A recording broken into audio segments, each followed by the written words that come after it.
last time? We were bringing the MacGuffin home in the simulation. Mm-hmm. It's like possessing it. Yeah, you found the logbook and managed to get it. You ran into some issues getting out of the asteroid field and had to fight another ship. And I believe we ended with you guys just leaving the asteroid field and feeling the warp of the simulation shooting you off to the next location. And you all feel that gut-twisting, just kind of displacement, where you feel like your body is moving way too fast, no time is passing, and then when you stop and that feeling goes away, your body and mind feel like they have gone through another week or two of travel. And though none of you are in pain, just a couple of you starting to feel that kind of familiar ache of sleeping somewhere new for a little too long, of hard work all day, every day. And it's wearing on you. But you're okay. And as you drop out of this warp in the simulation, you immediately realize that your ship is no longer moving at full speed, which can only mean that there is some relatively large planet or structure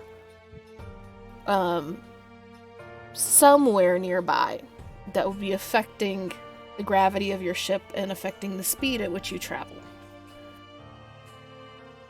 And to start everything off, everybody go ahead and make perception checks. And if you have... Joe, do you have far vision? From your race? I don't think so. Okay.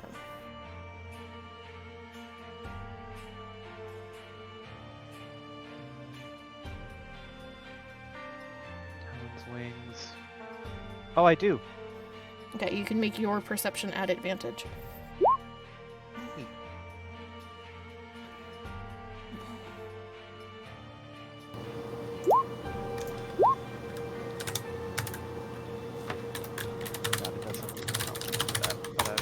Probably not going to get better than that. Yeah. Okay. So, as you all start kind of looking around the ship, trying to place yourself again, you don't see any planets or any moons nearby.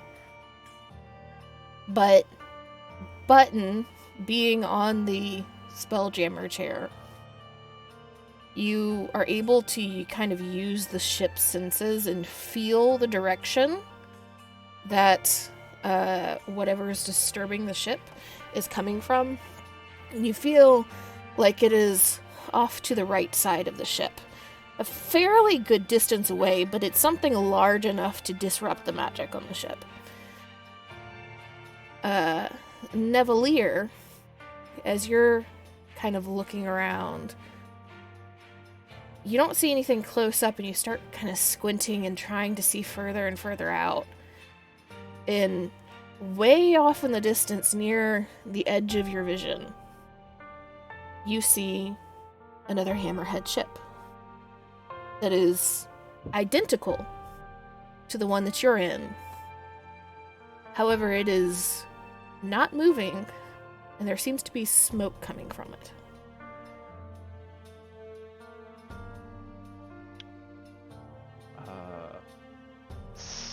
So, is there anything just in the middle of the, like, empty space, or is it like, is there something sticking out of it, like a object or Like a rock or It some is far enough off that you can't see a whole bunch of more specifics about the ship other than the smoke. But in the distance between your ship and that ship, there doesn't seem to be anything that stands out.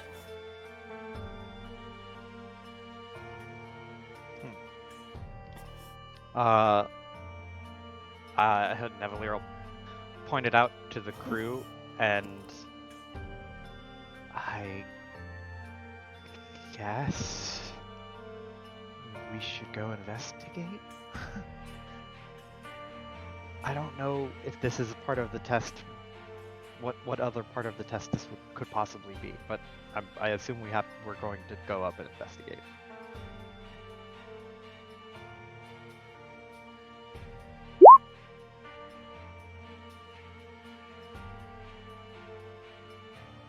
Is everybody in agreement?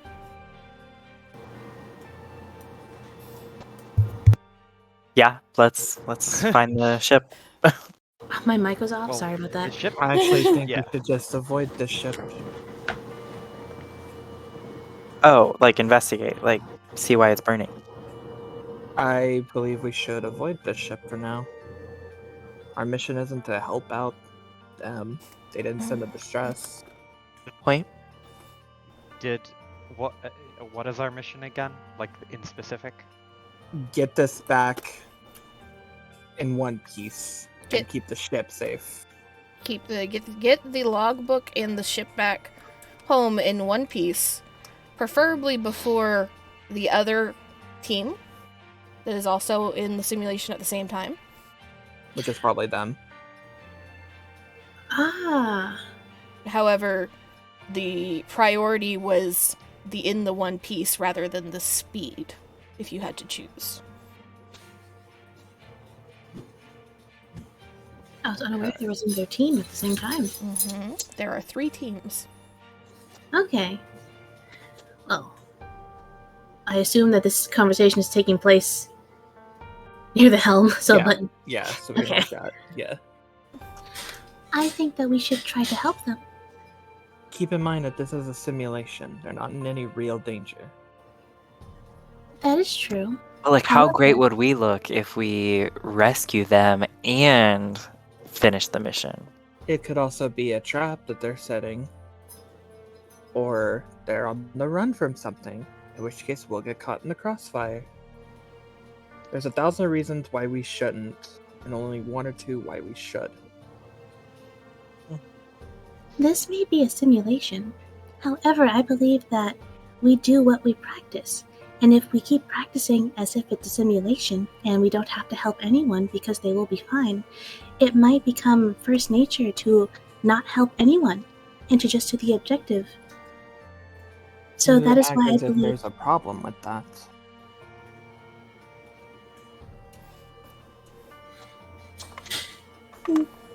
it's a matter of opinion. I'm of the opinion that we should help them, or at least see what caused it. It's our grade, but whatever. If you're going to outfit me, then let's go. No. Let's skip it. Angel looks at you with surprise, which is for her is like a slightly raised eyebrow. Shrugs. It's not part of the test.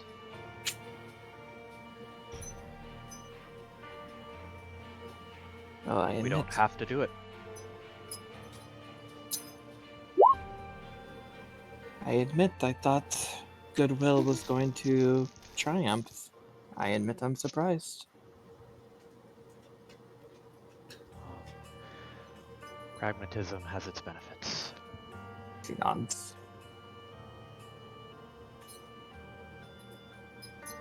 What does Techway think?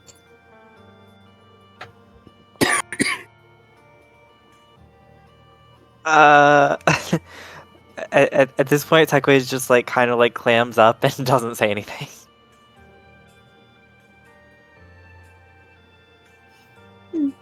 Well, if Techway does not want to vote on the matter, then I guess I am outvoted.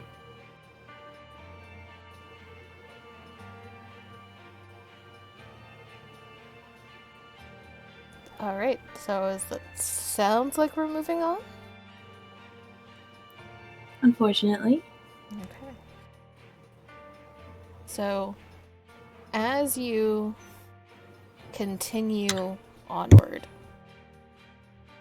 the ship takes some time, as it is having to essentially get far enough outside the range of the other hammerhead to continue. And as you feel the ship start to go a little bit faster, you hear... Well, actually, you don't hear. It's too far away. If you look back at the ship, there is one more plume of smoke that seems to be coming out of the side now. And let me pull this up really fast, because I forgot to pull this up. The one thing that I did not grab at the start. Excuse me.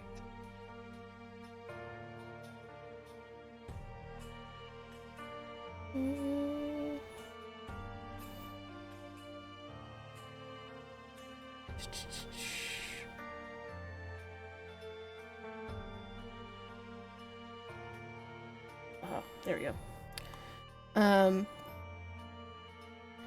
Right as the ship starts to fully pick up speed and launch back into the... I forget what the actual term of it is. We're gonna go Star Wars here. The warp, the hyperdrive, to speed through space again. You all feel pain ripping through you, starting in the very back of your mind at the base of your skull, and branching out worse than the worst migraine you could imagine, as it spreads through your mind, down through your neck, down your spine, and the world begins to kind of swim, colors mashing into each other. And suddenly, you all, still seeing the ship moving, feeling the ship around you, smell smoke, and hear explosions as another wave of pain rips through you. And suddenly, the illusion around you ends in a flash of blinding blue light, and you are all laid out in the simulation chamber on your various cots, and the round, domed room is half filled with smoke. And let me pull up this one really fast.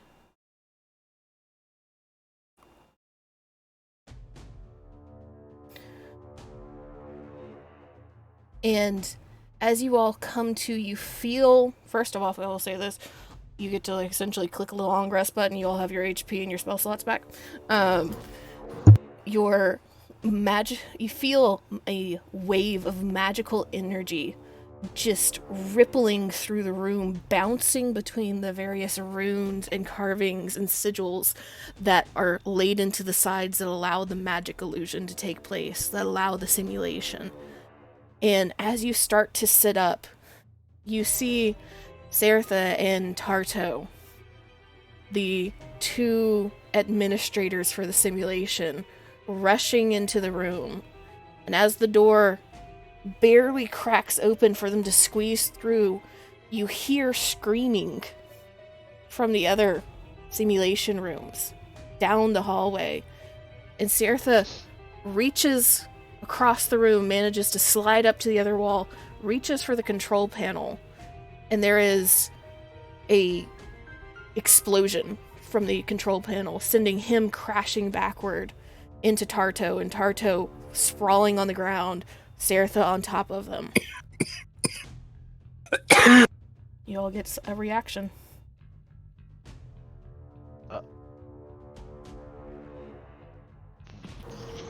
Fucking slightly I- disoriented from suddenly getting shunted out of this illusion.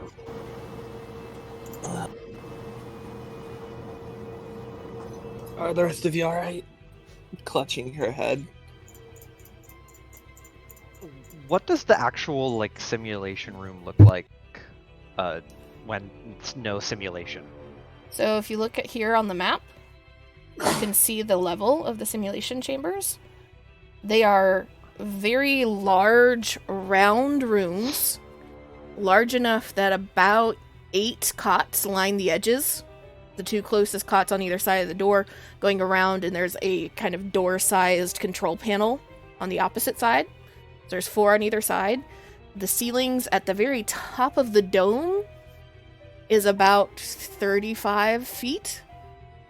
And it is a very kind of white, very pale gray stone that the entire room is made out of, and there is enchanted sigils in runes carved into the stone itself on just about every piece of stonework. Floors, ceilings, walls, all of it. The only not enchanted things that are in the room, as far as you are aware, are the cots on which you lay on while you're in the simulation. Are we supposed to be still on the ship map, by the way? No, I apologize. Okay, I didn't want to interrupt you. There you go. Nice. And then there is the simulation level.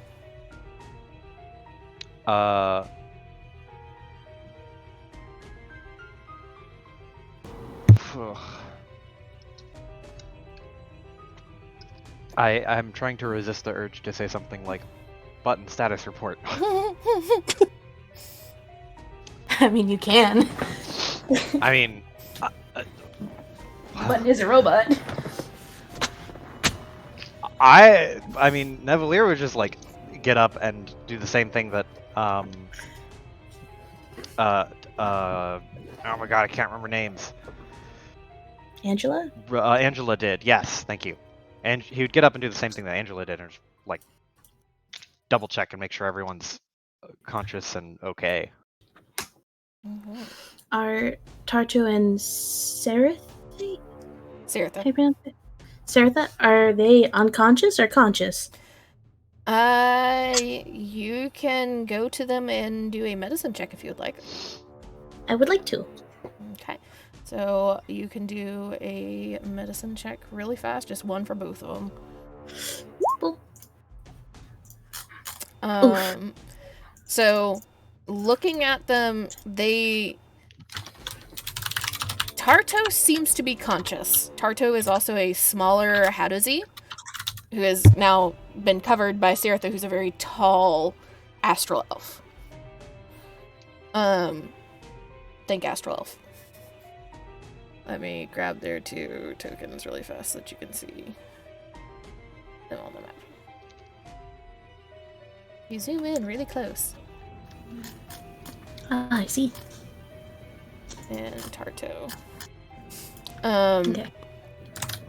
Tarto is underneath Saratha and seems to be conscious, but the sounds that she is making does not promise good things. Saratha seems to be completely unconscious, and you can see that where they got blasted by touching the control panel, the hand that was on the control panel and like their face and like the top of their chest where their like shirt is open is blackened with smoke and ash. You're not 100% certain if or how much damage there is beyond that blackening, though. Tekwe, got anything you're doing at first? I guess just trying to assess like what the smoke is from. Roll me investigation really fast.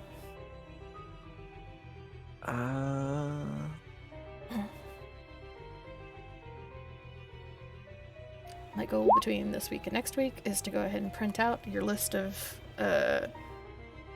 given passives, so I can just post it up on my wall behind my computer, so I don't have to like look at things. The looks like half the smoke that is in the room right now is because the explosion has caused more. Half of it is now from the smoking control panel. Most of the rest of it seems to be leaking in from the door and seemingly from the actual runes themselves. And with that, everybody give me a dex save.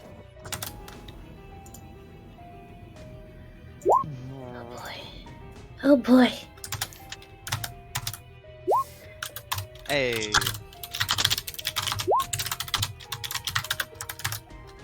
I'm okay with that. I'm not okay with that. I am not okay with that either, So, but let me see here. what can I do?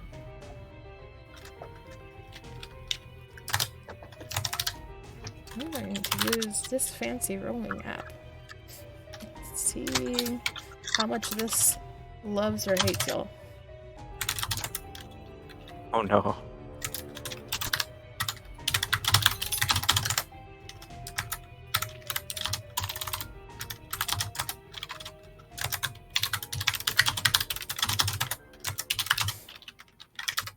Okay. Button and Angela, you both take 9 lightning damage. Nevalier and Tekwe, you take half of that. As that bouncing magical energy seems to suddenly shockwave out and implode from the center of the room outward, sending all of you sliding back. Those of you off the cots, back into the walls. Those of you still on the cots, pressed back against the cot. And Saratha and Tarto even go sliding further towards the door. And you can hear, half second later, another explosion from one of the other simulation chambers. And then the third chamber. And there is more chaos sounding from outside. Okay. Can Button heal the NPCs in charge? Yes, you can. You can use a spell to do that.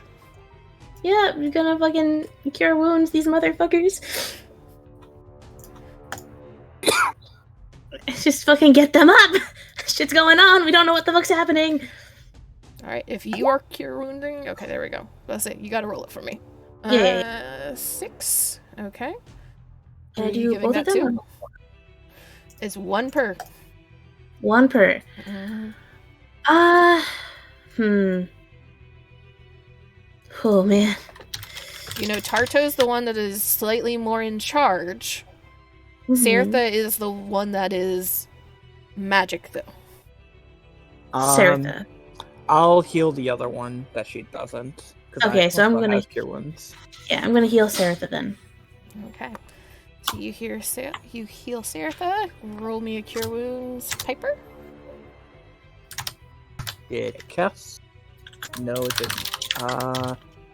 Did it cast? No, it didn't. Okay. You just roll me a d8. Okay. D8 plus whatever your spell casting is. 3 plus 4. Okay. I'm rolling well So, tonight. 7. Yeah, 7. You're right. So I know math. 7 towards Tarto, 6 towards Saratha. As you heal them,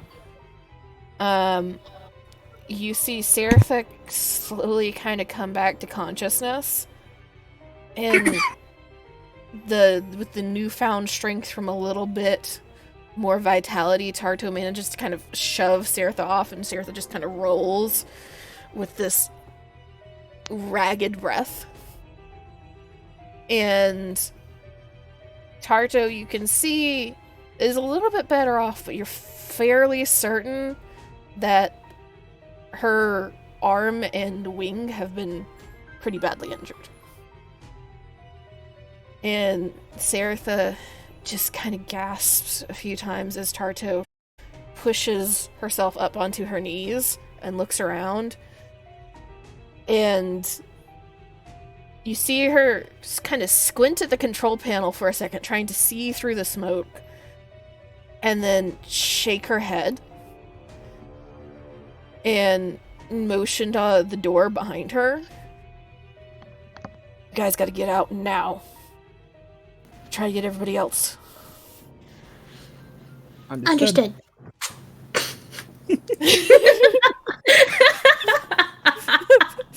I imagine they both in sync said that and then marched towards the door. Yeah, exactly. Yeah. So, as you head towards the door, you see that the door, again, because of how this floor and this chamber has been set up, is a magic sliding door. And it's sparking energy kind of halfway open. Probably not too hard for a button to squeeze through, but the other three of you are all a little bit bigger, so you'll have to either fight or find a way to open the door.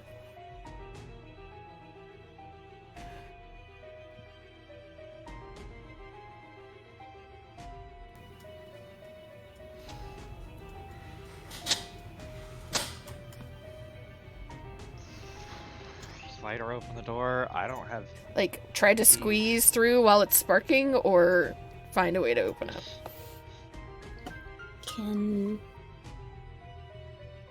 Trying to think. Can Button whip out the fucking tool bag? Okay, which tool bag? What tool bag? You have all the tool bags? Carpenter's tools, maybe? Okay, carpenter's tools tends to be with wood. So I'm asking? Maybe? I have Smith's tools that I have proficiency in. Smith's tools would be a little bit better. I Stone also have door. Tinker's tools. Less good. That's good. Okay. Okay. You're looking for... The ideal would be Mason's tools. I do not have Mason tools. Listen. Button has a lot of hats. She can't have all of them. Oh wait, don't I have a feature? I don't know if I Yeah, have it you're yet. an artificer. This is supposed to be up your alley. Well, I don't think I get a feature yet, but I think next level I get a feature that just lets me make whatever tool I want. Mm, Something like that, but I don't have it yet. gotcha. So... I imagine just two ill-equipped tools, one better than the other. Maybe put together, they can make the proper tool. Tell me what you're trying to do with your two ill-equipped tools. So basically, there's like magical lightning coursing through, Mhm, right? mhm. Using my Smith tools, can I not completely redirect it, but give it something to feed off of so it sort of goes away? Like maybe like lead it up into the ground where it'll go inert. Like, kind of lightning rod ground it somewhere? Okay. Yeah. What to make you roll?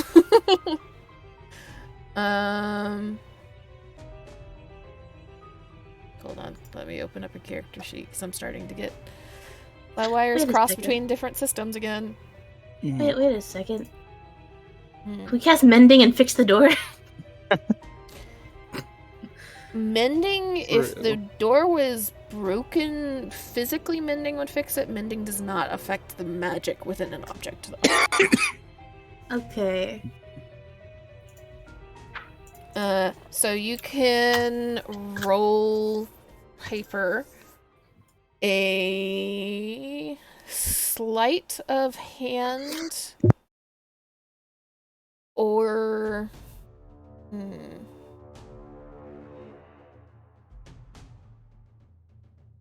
survival. Arcana smile. Damn.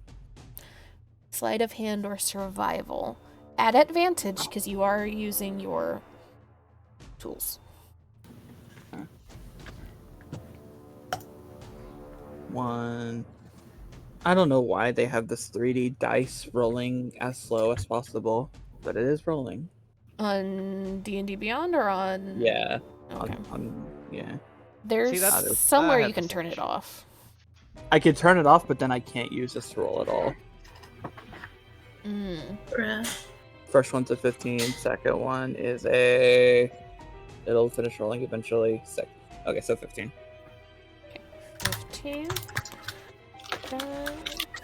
So you start trying to kind of craft something and use your tools to redirect this magical lightning as quickly as possible. And you get something put together that when you ground it, you can see that the lightning is passing into it and kind of off to the side of the door frame where you've set it up. However, it looks really shoddy and you're not 100% certain how long it's going to last. Are you wanting to do something, Amy? Because you also have tools. Hold on. No, not this word. I want to know if this word. Alright. So, I'd like to know, it's like magical lightning, right? Mm-hmm. Well, Button has carpenter's tools. I imagine Button has, like, wood. So, I know wood is a shitty conductor for, like, lightning and electricity. So, could Button shove, like, wood in to kind of give, like, I guess a barrier against the more sparky bits to help everyone get through if the redirection thing does stop working to absorb some of the damage that would come through? Yeah. If you want to, I will say how I can make this work is as each person passes through, you can kind of try to maneuver a piece of wood to help block them. They will roll to see if Piper's thing holds up. The DC will be increasing difficulty. When it fails, you will have to roll to see if you're able to maneuver in such a way that it fully blocks. Okay? Okay. Alright. So, who wants to go through the door first? Heck, I'll will. go through it. Okay. Techway, go for it. Okay. I need a dex save from Techway. I'm supposed to be good at those. Ow. Yikes. As you move through, you're not able to quite squeeze your carapace through in exactly the right angle, and it starts to shift and shake the door, and Angela's contraption starts to kind of shift, and it shifts to the side enough that there is a spark of lightning that just races across the stone towards you. But you try to anticipate and position this piece of wood in such a way to block it. I will need a sleight of hand from you. Motherfucker. Okay. At advantage. Okay. Sleight of hand. Vintage. Ooh, Oh, shit! a nat 20. So yeah, you Techway, you see this lightning racing towards you, and there's just that like 0.2 seconds of like, oh shit, this is gonna hurt, and then all of a sudden there's just like a board of wood shoved in your face, and like popping you through the door with the speed of it, and you get by without the lightning hitting you. And Button, you see as this lightning hits the board, just that like Lichtenberg pattern racing across it, drawing lightning into the wood grain itself. Who's next? That's you, Uh, tiny Neville. one. Nevelier will go. Just for this. Just fast. Dex save.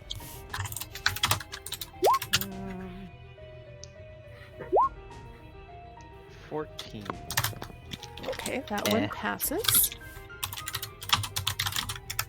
And you manage to squeeze by as Button's removing the piece of wood. And it's kind of uncomfortably tight for you too, but you don't have quite as many, like, hard bits to your body, so you're able to, like, squeeze through still. Angela?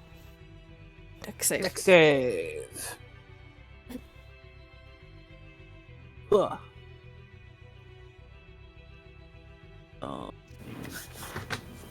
Rolling.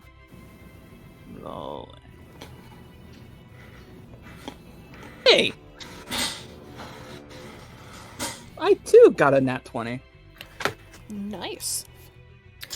Right, and so as you slip by, you're also able to just squeeze by at just the right angle that your arm barely brushes the door as you get out. And Button, I assume you march your way out immediately behind them. And as all of you enter into the main hall area of the simulation chamber floor, where the hallways branch off to your right and to your left to the other simulation chambers, you see smoke pouring out of both of those chambers. One with the door very similar, sparking and half open, and you hear screaming and sounds of chaos from that way. The other one, the door is closed, but smoke is still pouring out and you don't hear anything.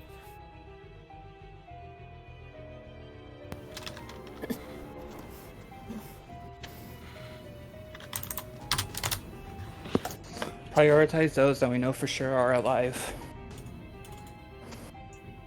We can try to do what we did on the previous door to this one. She gestures towards Navalier and Techway. Can you two try to open up that door to see if it is locked? Is it locked? It's closed. We don't know if No, it's like, locked. Nevalier just run up there and try to grab it and rip it open. Joe, can you get closer to your mic or something? Sorry. Nevalier will run up and try to grab it and rip it open.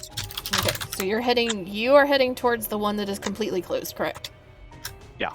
Okay, Techway, are you following Nevalier? Yes. Okay. So, we'll start off first with Amy and Piper, with Button and Angela, if you two are marching towards the other side. As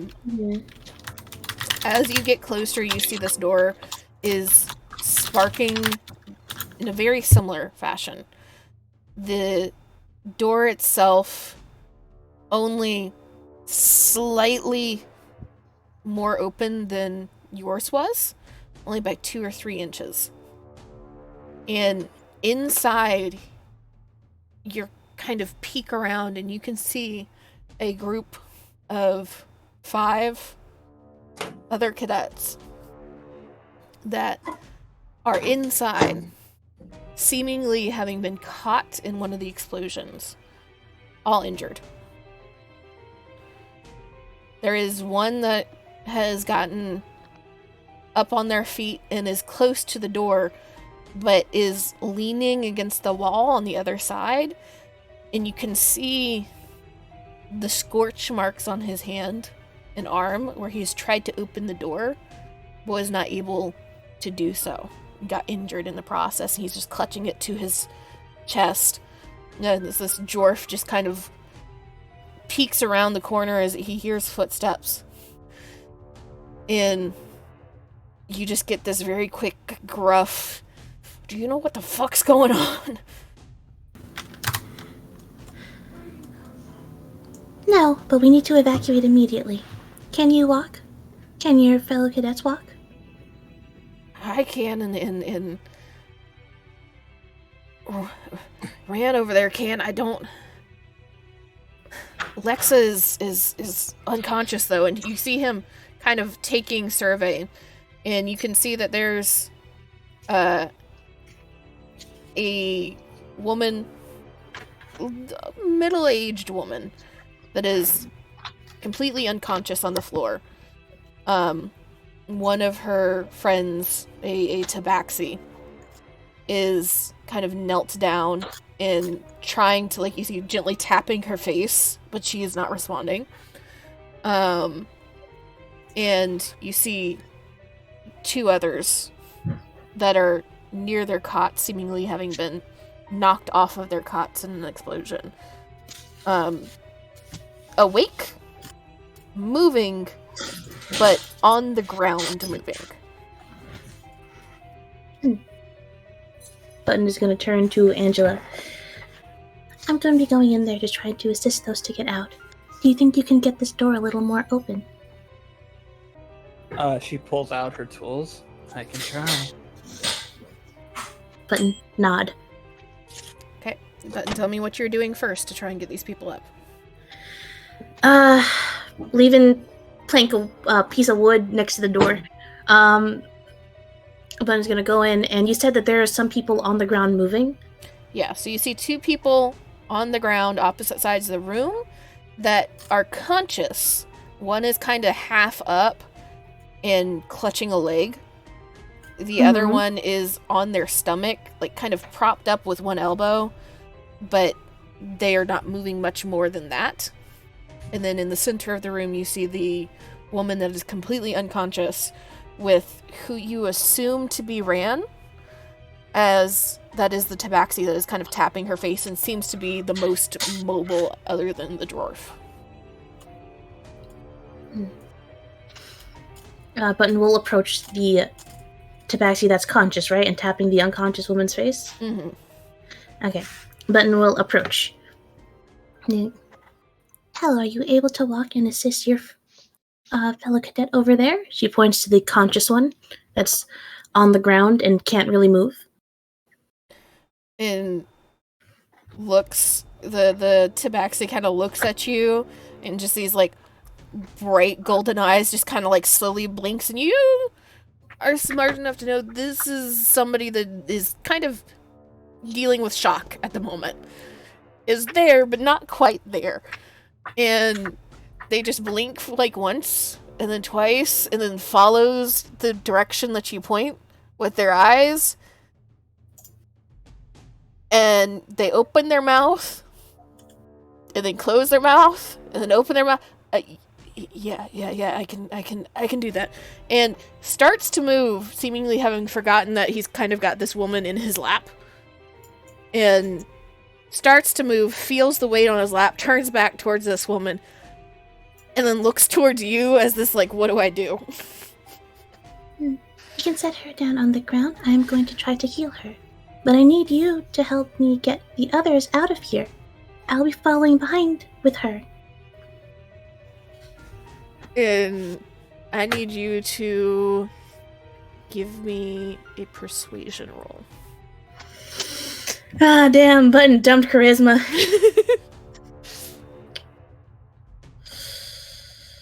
Oh boy. Oh man, do I trust D&D Beyond has been doing me dirty tonight. I'm gonna be using the Roll20 sheet.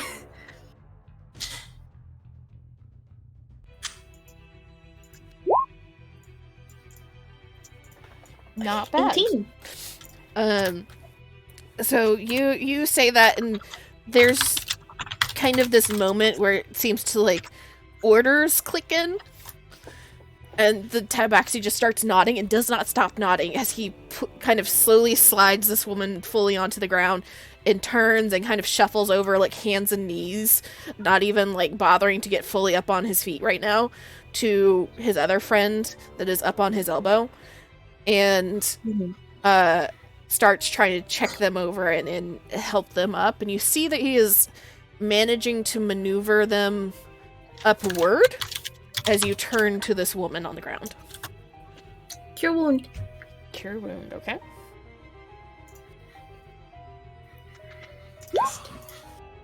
Seven. Alright. So... Thank fuck another healer. Hi, Mandy. Does anybody want to fill in Mandy on what happened? I was listening to some of it on the way home, but my internet kept cutting in and out. So I heard they were short with a door. That's all I really... Yeah. Long story short, Our simulation got cut short. Everything is going to hell. All the 3 simulation rooms are on fire. We got out of the one we were in via Angela and Button maneuvering the people through the door. Right now, we are trying to get the other cadets in the other 2 simulation rooms out. Right now, we have split up, so Nevalier and Techway went to the door that was quiet but closed. Angela and Button are now at the door that was open and sparking and had screams inside. So, as you turn to this woman and you heal her, it takes a moment, but her eyes kind of slowly drift open and kind of blearily look around, very much confused. And you just hear a very quiet, what? As a hand raises to her head. Hello. We need to evacuate immediately. Are you able to walk? And you just get, what? But...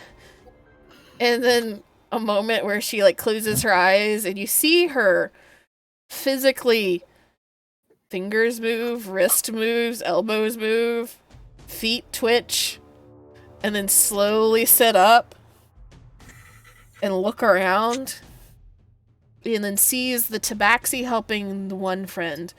The dwarf has moved to the other one, but that one is the one that has been screaming. Their leg is very badly broken by how they landed. And she just kind of, yeah, and reaches out towards them, and this is their Spelljammer. And she casts a healing word on them that stops them from shouting, at the very least. As the dwarf and the tabaxi together are slowly starting to maneuver those 2 up onto their feet. As that is happening, Angela, are you trying to open the door, or are you trying to redirect? Okay. So, with your, what tools were they again? I have tinker tools and I have smith tools. With your smith tools. Do you have a particular way in mind that you would like to try and open the door, or are you just going to trust the rolls? Is it a magical slidey Yes. lock? Can I see if I can fit in like a wire to try and trick it into opening, or maybe unjam it if there's a jam causing it? So kind of sliding a card down the back of it where it's coming out of the wall? Okay. Yeah. Yeah, just give me a straight dex roll for that really fast. Just a straight dex roll, you said? Yeah. It's not your final roll, I'm just trying to see. +1, so 17. Nice. So you start running the wire down in between the door and the wall where the door would disappear into it. And you feel it hook on something. Your passive skill, which one was it? The extra one that you got? Stealth. Stealth, okay. So roll me an Arcana really fast.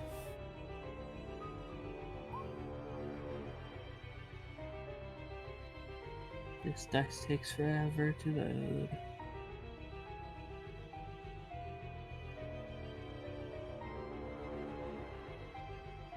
Ooh. That's a 17. Okay. So you slide this wire down and you feel it get kind of hooked or caught on something. And you jiggle it for a second and you hear metal scraping that shouldn't be there. You did not work on the creation of this school, but you're aware enough of kind of magical construction and magical architecture that there should be no reason that there's metal there. And you realize that either something is really, really wrong or somebody put something there.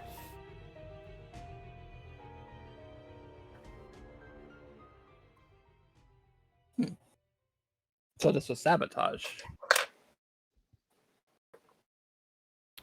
And if you would like to try and, well, tell me what you're doing now that you have that information.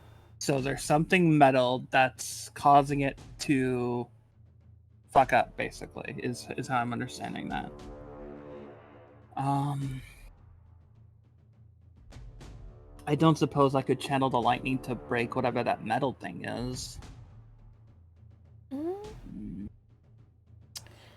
You can try to use your tools and your magical knowledge to channel the lightning towards that thing.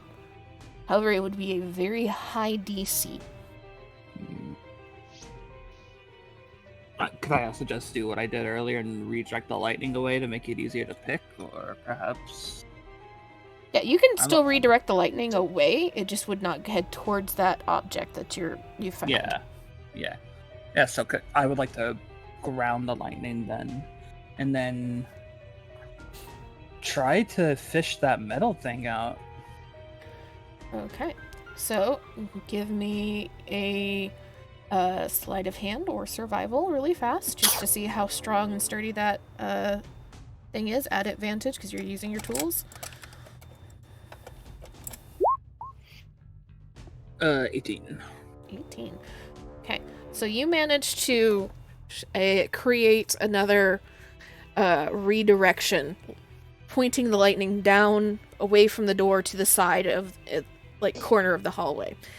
And it is, now that you have the concept in your mind and you have made something like this, it is much easier and quite a bit more sturdy as you redirect it. And right about the time that you manage to redirect it, the tabaxi has made it to the door with a fairly young human. And starts trying to squeeze through. Let me see here. Can Button do the wood thing again? Yes, you can. Thank you. The tabaxi, unsurprisingly, gets through without a problem. And the friend... Okay, make a sleight of hand check, Button. Because that was a 2. Guidance. Oof. Well, no. I have to say that this way, Mandy, to be fair. Oh. Did you follow them, or did you follow Nevelier and Techway to the silent room? If there are people screaming with hurting, I would probably go on to where I could heal someone. Okay. So, with guidance, Ow. Is this normal or at advantage? this would be at advantage.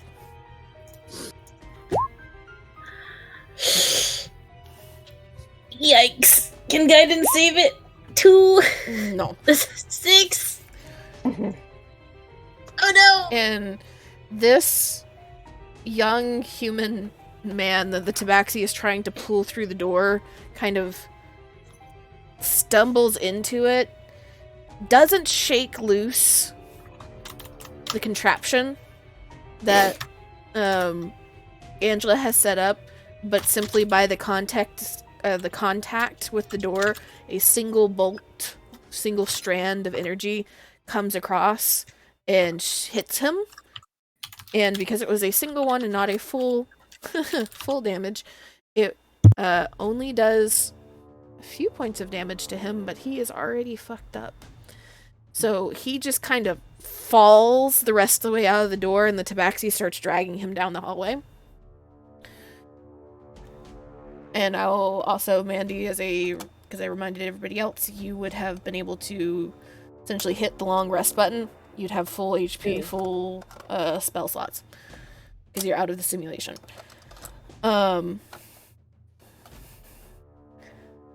So they get through. Would you like to do something before the next ones come through? I was unable to fish out that metal piece, right? We have not rolled for you to try yet. So if you would like to try now, you can. I would like to try that, because that might just open the door. Okay. So you are going to make you'll make 2 rolls for me. Okay. A sleight of hand at advantage. Okay.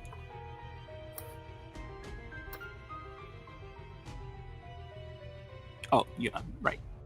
Doing that now. 11. 11. Okay. And then you can make a single arcana roll.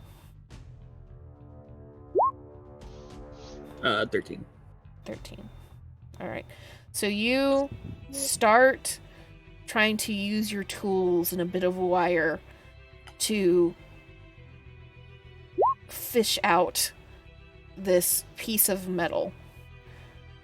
And you can feel around with the wire, kind of poke and poke and poke, and you realize it is a metal plate of some sort that has been inserted into the gap. And you start messing with it, and I will give you 2 choices since those were 2 lower rolls. Okay. You can either take some damage and get the plate partially out, or no damage and you don't move the plate at all. I'll take some damage. Okay.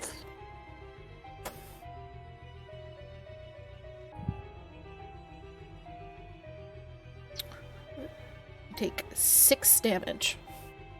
Okay.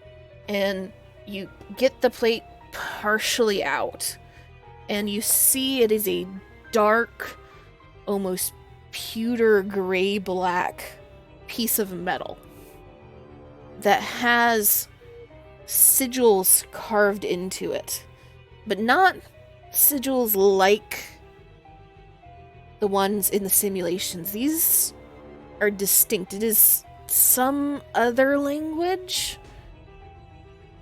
And you can give me an investigation roll really fast. Okay.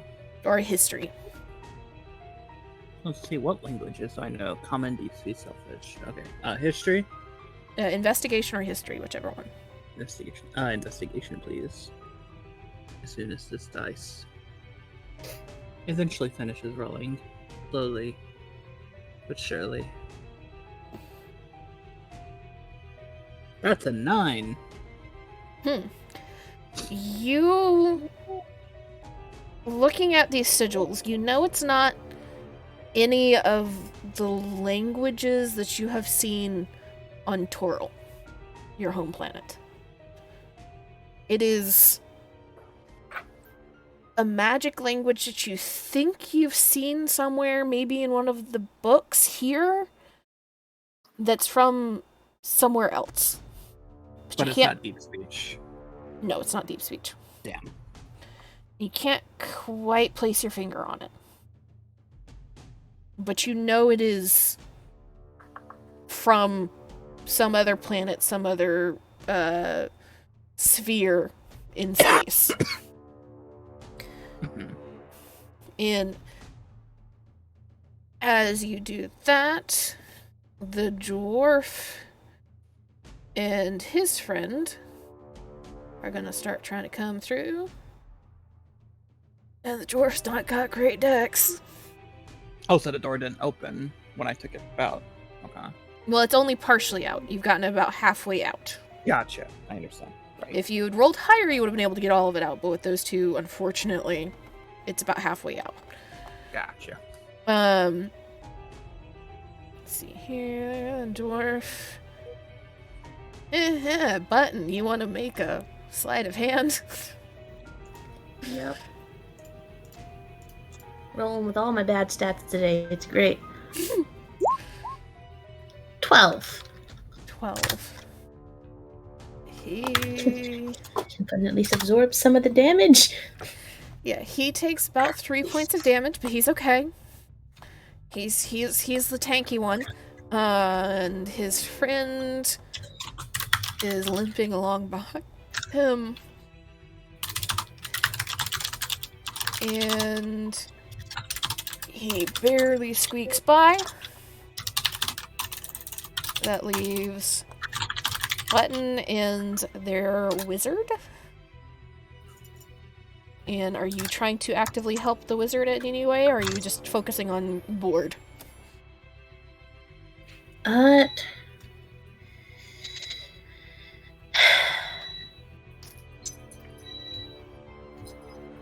to think, like, everyone's just like getting through and Button is focusing on board to try to mitigate the damage that they take, right? Mm-hmm.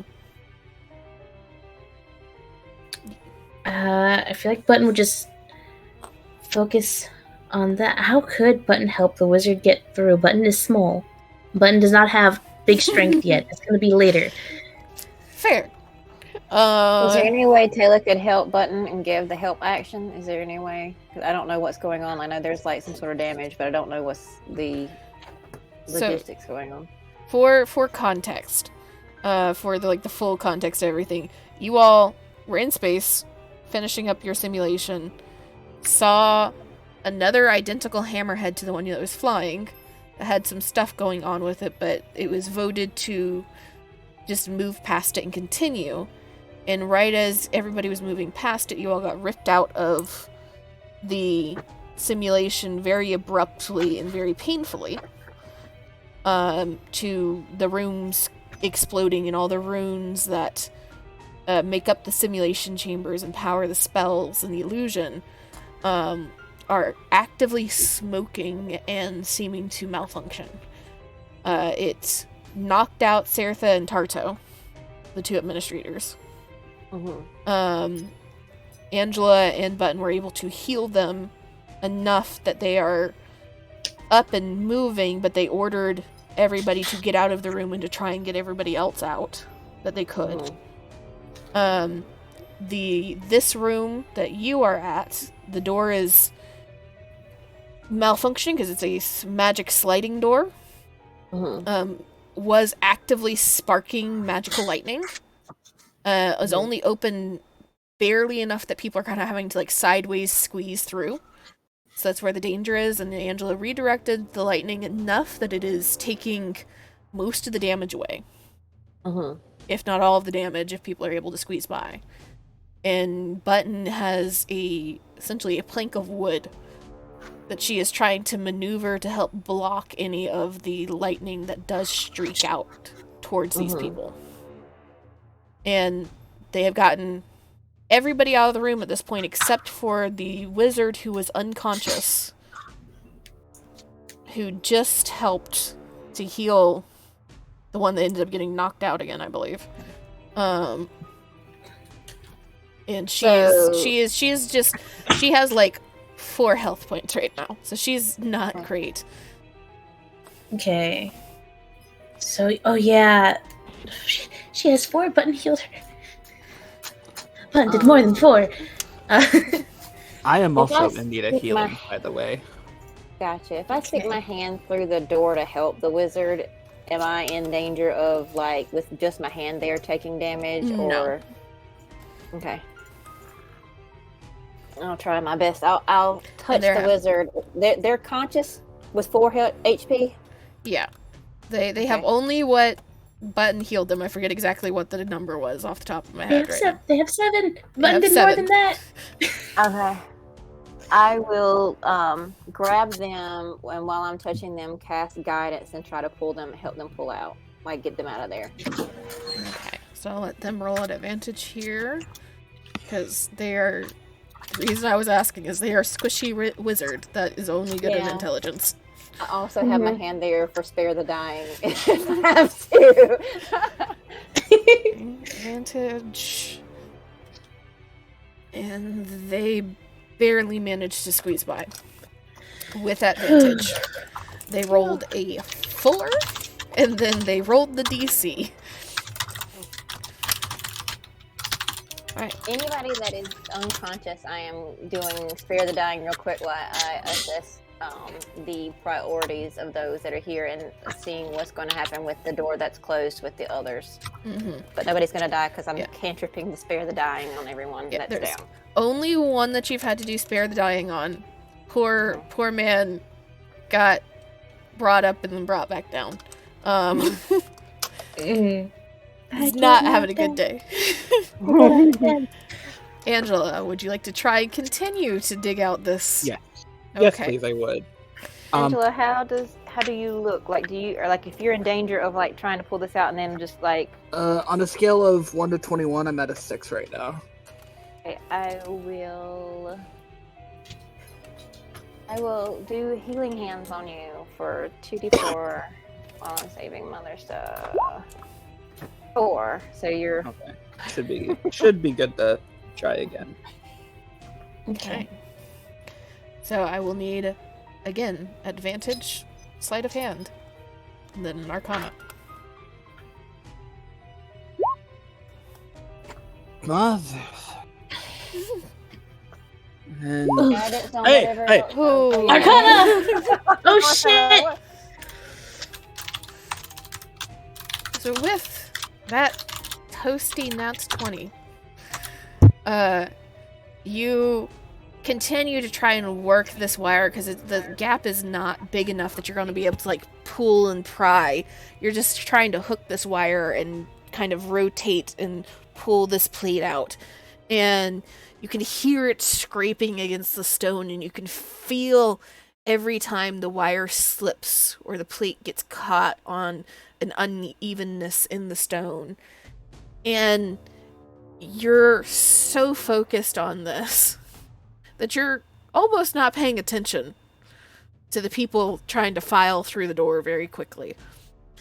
And the wire just keeps slipping and breaking, and you have to bend it again and try to hook it again. But you're able to just barely get it out. You will take 3 damage. But you get the plate fully out from the gap between the door and the wall. And it is probably about 8 inches square. And both sides just littered with this strange runic magic. And you feel the magic pulsing as it is in your hands. And with that 20, as you touch this plate and feel the magic thrumming, you see that the door has stopped sparking. The smoke is still coming from the runes within the room itself. And you feel that there is some kind of dark, twisted kind of curse in the magic in the plate in your hands right now. And you are now 100% certain that this was sabotage of some sort. And with that, we go to Nevelier, who I believe, Joe, you said had essentially thrown himself against the door trying to, like, wrench it open. Yeah. Okay. So if you are just trying to brute force this door, give me an athletics.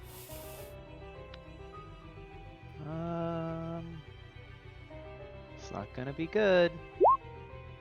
Oh, good Dirty luck. 20. So as you kind of start trying to brute force this door, it is stone. It is not light. But you're able to dig your talons in at just the right spot in the seam where the door meets the wall and start pulling it open. And as it pulls open, you see the smoke start pouring out even more.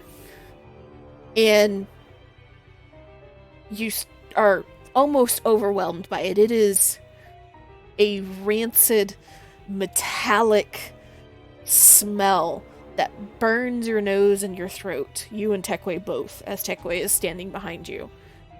And it makes your eyes water. Your first instinct is to try and back away, but you're still there trying to look into the room as the door is slowly being forced open. The first thing you see is immediately beside the door, the very first cot, is Micken. Unconscious. Which one is Micken? The Nervous one that you boy. met. Ah. Anxiety boy.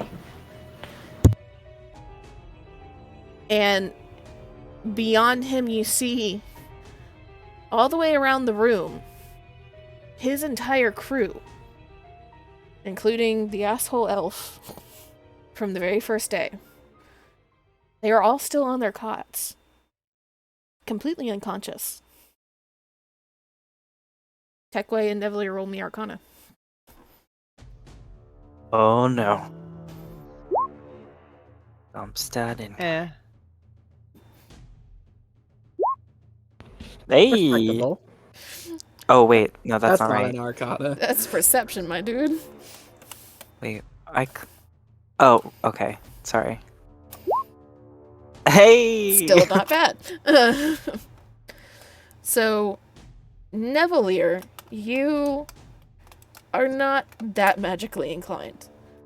But you're aware enough to know that theoretically, with how you understand this simulation chamber to function, that if something is going on that is bad enough to cause both of the other simulation chambers to essentially eject everybody.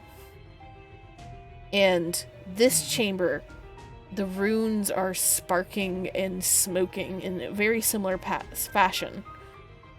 They should be awake. So either they are very badly injured, or something is very wrong. Techway, as you kind of get a little bit closer, you realize that they are still in the simulation while they are being injured by the magic in the room.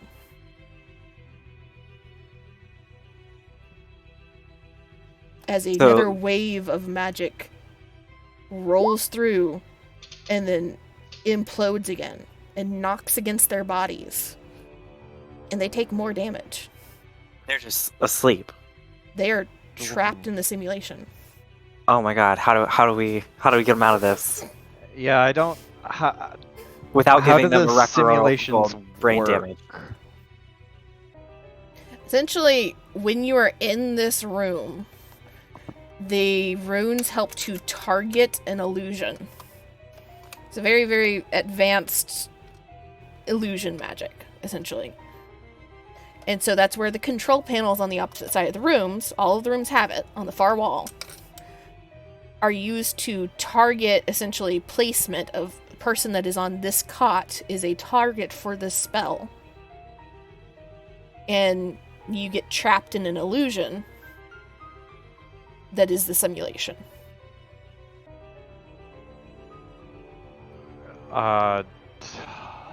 Techway.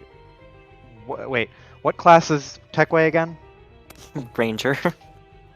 Oh, fuck.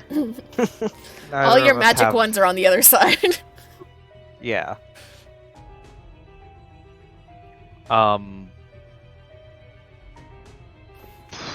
Fuck it. If we carry them, we can physically move them away from the area, though. They're not connected to anything.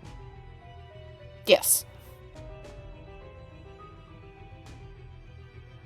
Right? Yes, yes. Did I miss that? Okay. Then, if I can get the door open enough, Nevelier is going to run to the farthest one from the door. So go way into the room and grab the person who is effectively at the back. Mm-hmm. And I guess just try to fireman carry them out through the front, or out back to the door and meet up with the medic crew. Okay. So you can rush in and grab the furthest one in, which happens to be the red-headed human that you met on the very first day. Mhm. And you kind of throw her over your shoulders and start moving towards the door. Give me an athletics or a survival really quick.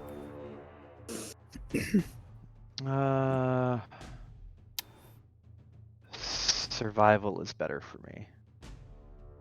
Oh, well, there you go. 7. Okay. And Techway, are you trying to do the same? Are you following Nevelier's lead, or are you doing something else? Yeah.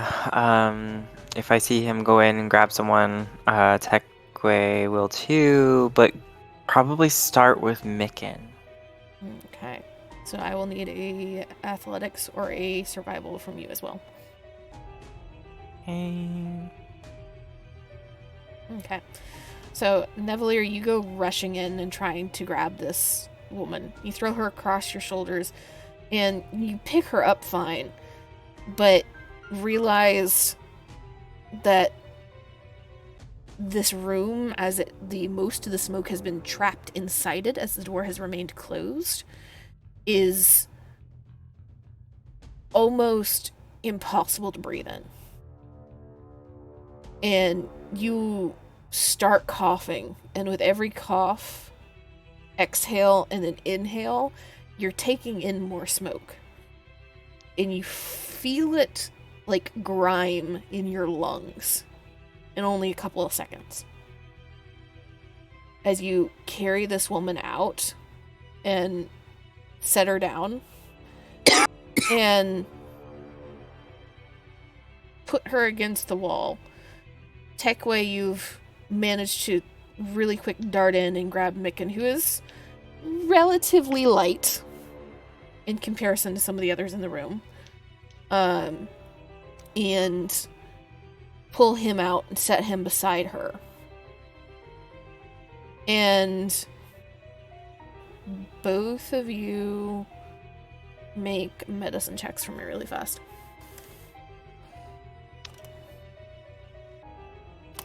12.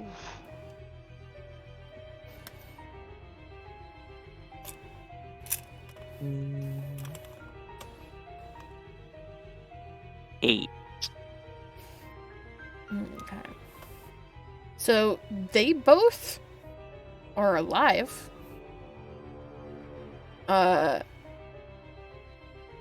Neither one of them seem to be coming around, though. And there are 4 more still in the room. Same thing as before. Nevelier will go into the room to the furthest person from the door and pick them up and start to work his way back to the front. And Of the Techway room. will follow. Alright, as you both enter into the room again, you both can feel another shockwave starting to build in the center. Survival or athletics checks? I'll do athletics this time for shits and giggles. Well, it was better. Okay. So, Techway, you go to the opposite side of the door to just drag somebody out quickly. And you're in and out without too many issues. Your eyes are stinging and watering. You keep having to kind of rub at them to try and clear them so that you can see. Nevelier, you go to the other furthest one in and pull them over your shoulders and start to carry them out. And you have now gotten so much smoke in your lungs that you start to feel lightheaded. You realize you're not getting quite enough air as you're moving, but you get them out. And there's 2 remaining, the 2 in the middle on either side. Rinse and repeat. Yep. Yep. Same thing.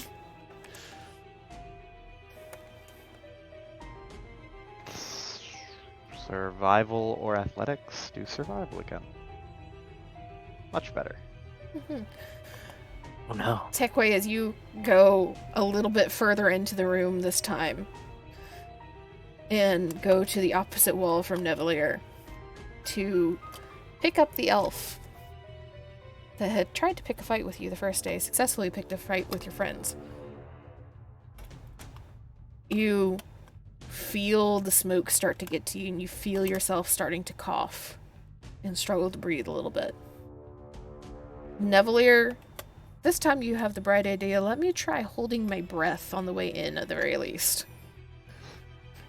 And you take a gasp in out in the hallway and hold your breath as long as you can as you walk in and pull the last of this crew over your shoulders and carry them out and lay them in the hallway.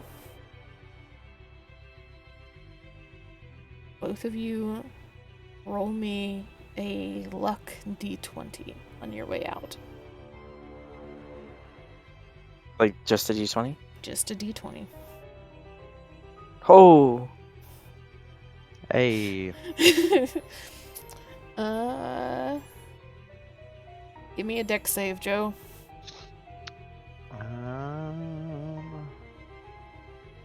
Let's see. Okay. So you, on your way out, you feel that next shockwave building and building and building. And it finally unleashes. And you kind of dive towards the door. But you're not quite fast enough to get through. And you take 7 damage. 7 lightning. 7 lightning damage. Another shockwave just erupts in this room and blows you and the final crew member out into the hallway. You both kind of skid about 2 feet down the hallway from the force. And right about this time is when the others in the other room, you guys can have gotten everybody out of the opposite room, and you turn and see just the pile of bodies that Tekwe and Nevalier have managed to pull out of the opposite simulation chamber.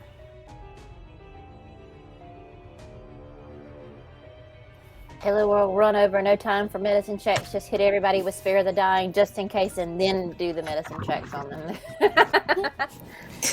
Right, you hit everybody with Spare the Dying, no issues. Roll me a medicine check first. That's one of her expert, whatever her passives, so what do I do with that? Okay, what is your passive again? It's a, I don't know what it was for medicine. Just what's your bonus plus on 3. it? So it's a 13. Well, you have proficiency in it, so 16. 15, 16, somewhere in there. Mm-hmm. Yeah. That's enough that when you look at this crew, you realize that they have been pretty badly injured by just continual lightning and concussive force that they haven't even been able to shield themselves against. One of them, if you're Spare the Dying, managed to stabilize them. Whew. The other were very, very close. But now that they are out of the room, it doesn't seem like there's any physical damage continuing to happen to him. Roll me an Arcana really quick. Can I guidance myself, or am I just... Sure. My Arcana is, +1. 14. I don't know why it didn't roll on the thing. 14 with guidance? Oh no, I haven't rolled my d4. Dinka. 16. And you realize that as you're examining them, that somehow they are still trapped in the simulation. And you can kind of sense the magic. And you aren't sure, but with what you feel, it feels like the simulation chamber with the, like, swelling waves of magic. The effects of it are reaching further out than it should. It's not just targeting the area of the cot, it's targeting the entire room and beyond at the moment. I let everyone know this, and I call for the two people, whatever their ones, the main NPCs that were like Sirtha and Tarto are still in the your simulation chamber room, and you can hear them arguing back and forth. It doesn't sound like there's any more explosions coming from the room, but those of you that are trying to, like, tune in and focus on them, you hear Sirtha just saying, I can't deactivate all of them. They're not stopping. If I don't deactivate them, and then you hear Taro cut him off very quickly, I don't care. You have to. And they're going back and forth and back and forth. And you also hear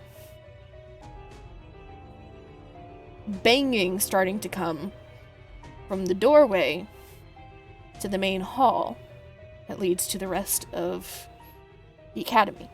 The doors were closed to the main hall to only allow a certain number of cadets in at a time, so that people were not getting previews of simulation. And you also can surmise that your help is outside, but they're having trouble getting into this doorway.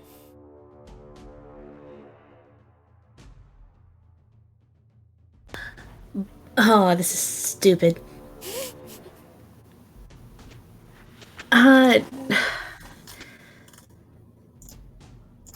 I apologize in advance. The button is going to whip out a portable RAM.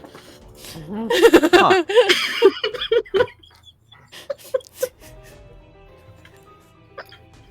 Do I get the sense that if I start dragging like Deacon and all of those away, further away, it may like sever whatever connection is it, or is it just like no matter what's happening, like how far away I drag them, they're still going to be connected to that room?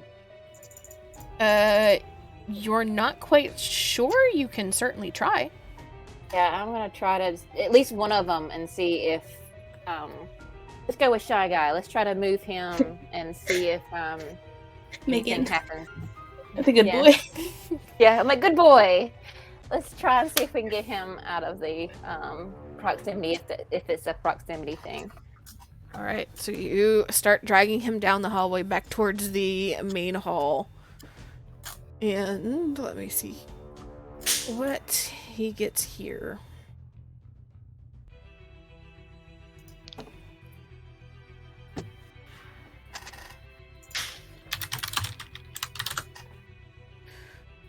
Whew. As you get down towards the end of this hallway, Micken seems to start stirring. Okay. And you hear first that pained groan of coming to consciousness in a bruised and battered body. And he slowly starts to open his eyes and kind of blink around, very clearly confused and out of sorts. Hi. You should probably rest right here, and I will start getting your teammates, and we'll start, filling you in on what happened, but you should probably still sit down, and I'll be right back. She'll run back and try to tell you all to help me drag everybody away from the room because they're still connected by proximity to the simulation. Okay. Understood. You start dragging them. Is Button still going to be battering ramming the main hall door? Yeah. There's enough of Button trusts in their team to prioritize the other cadets, but Button has an objective. Is anybody helping Button as they see this little tiny auto gnome whip out a portable battering ram and very clearly square off with the main hall door? Looks like they've got that taken care of.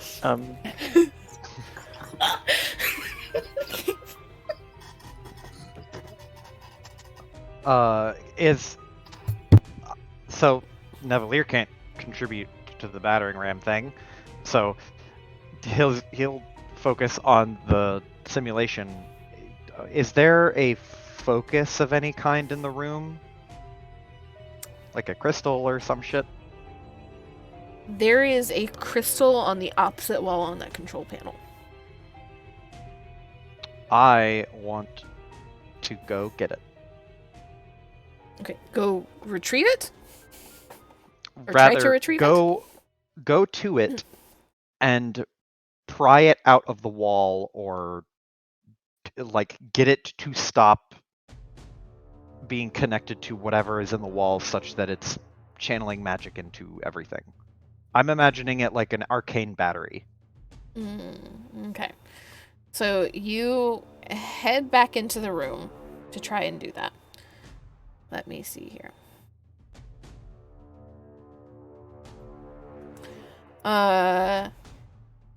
Make it over there. Give me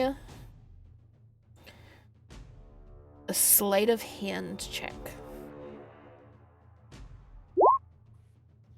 9. Your sheet does not like you today. Yeah. And you go over and start trying to pull this blue glowing crystal out of the wall. You can feel your talons kind of like tinking against it, but they're not finding any purchase. It's too hard for you to dig your talons in to create any type of purchase. And as you're over there just fighting with this crystal, you feel the energy in the room start to swell again. Button. Mm-hmm. As you square off against the main hall door, you take as many steps back as you can. Button would like to ask someone for help for advantage. I imagine that Button, it's a pretty long, like, ram, and Button can hold it up fine, but, like, it's dragging. It's like, can someone hold the back? Button will put all the force, but someone just needs to balance it. Techway can balance it. Okay. I imagine that, like, Button's got it over there. It's just like, well... So, like, Button's holding it, but it's dragging. It's like, well, the force is going to be going upwards. I need this to be leveled out so that the trajectory goes horizontal. Techway, if you could please help me here. Techway, you take the back.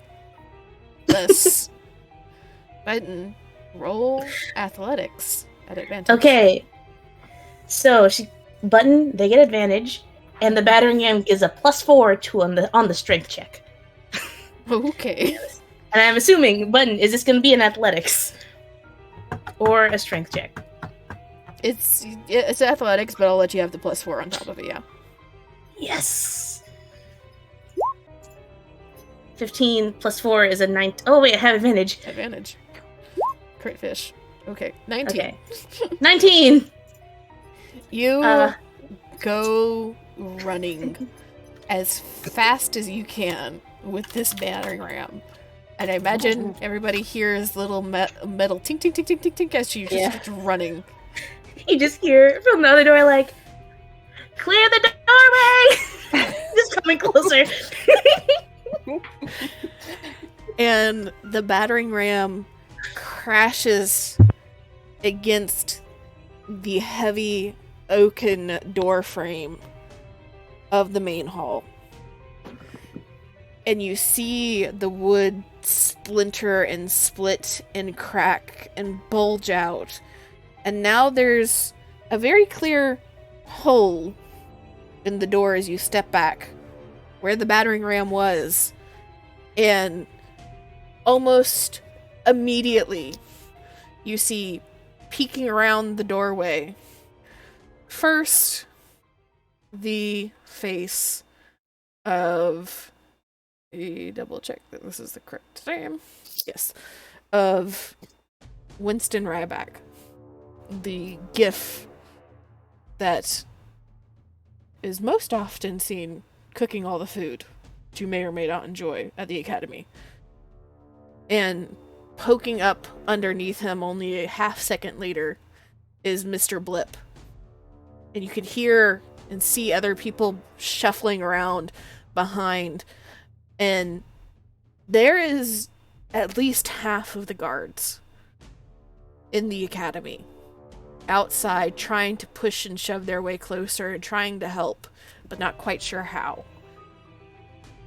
And Winston just kind of blinks at the battering ram and then tilts his head slightly so that he catches Button underneath, and then looks towards Tekwe in the back.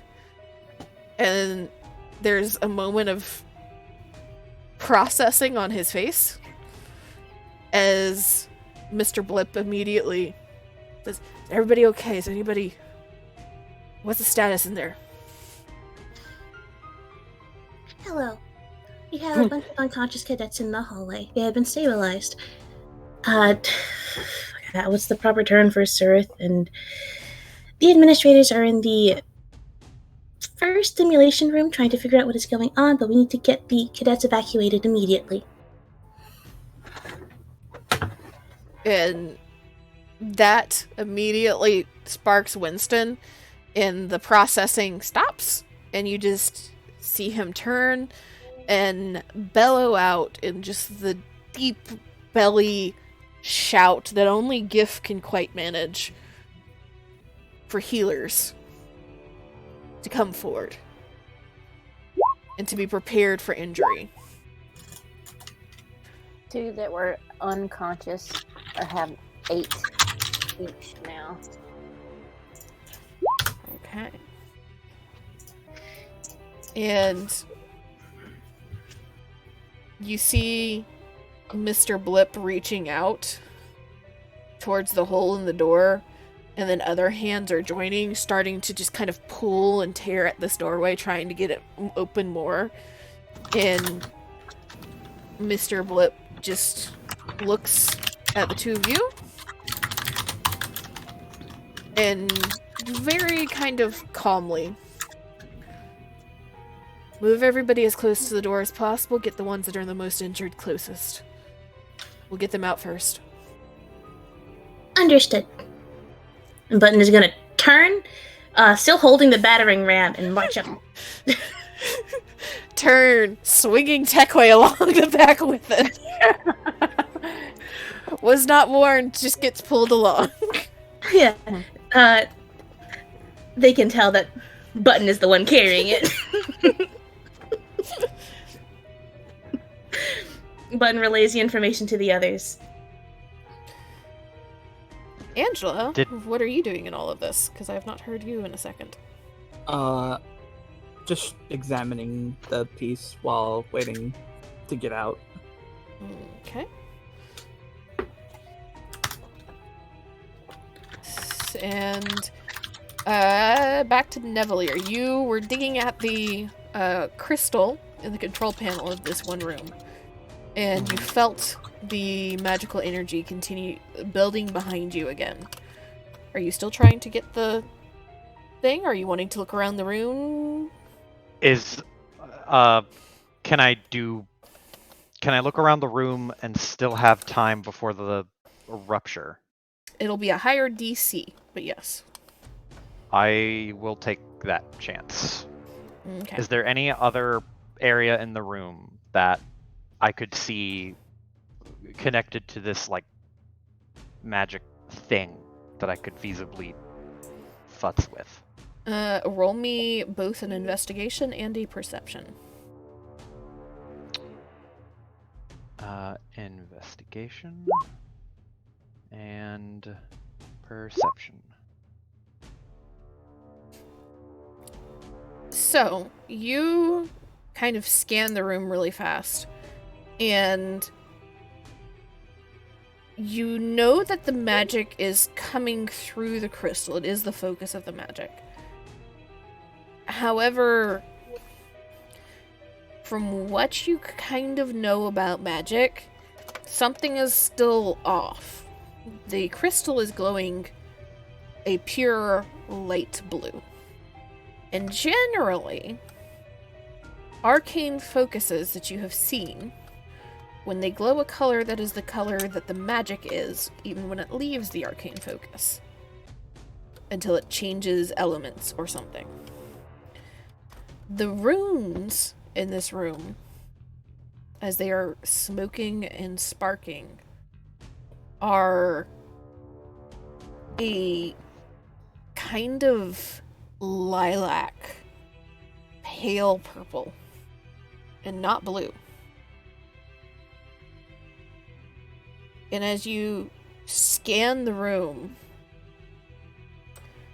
you notice peeking up out of one of the cots on the side of the room, as if it had been tucked into the fabric of the cot until it got knocked over in the explosions, is a black pewter plate that seems out of place. So it's been knocked down, but it did come from the cot, or it may have. It's like the cot has been damaged and it looks like it was inside the cot. And it's just like piercing through the fabric which it was hidden inside. Ah.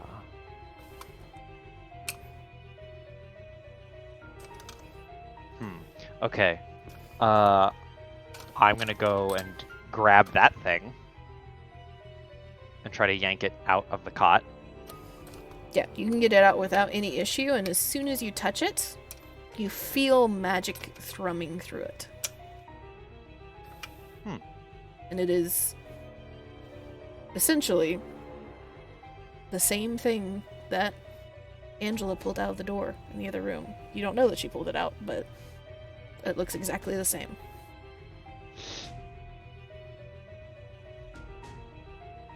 Okay.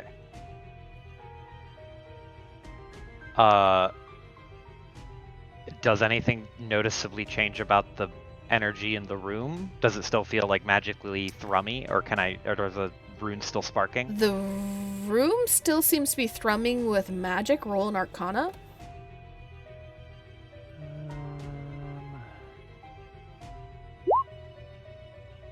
And it feels like the same magic that is coming from this plate in your hands.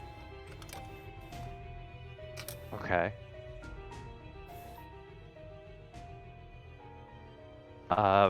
But are the runes? Does this match the rune coloring? Am I able to tell that they're related or not related just by this quick inspection, or? Yeah, it looks like it's a similar kind of pale purple. Okay. And you said it is a stone or feels like stone? It's like an obsidian. It's a plate? metal plate that's kind of a pewtery color.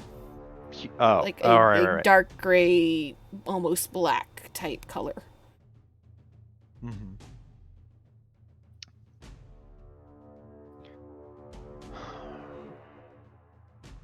Well, if it's connected to the runes,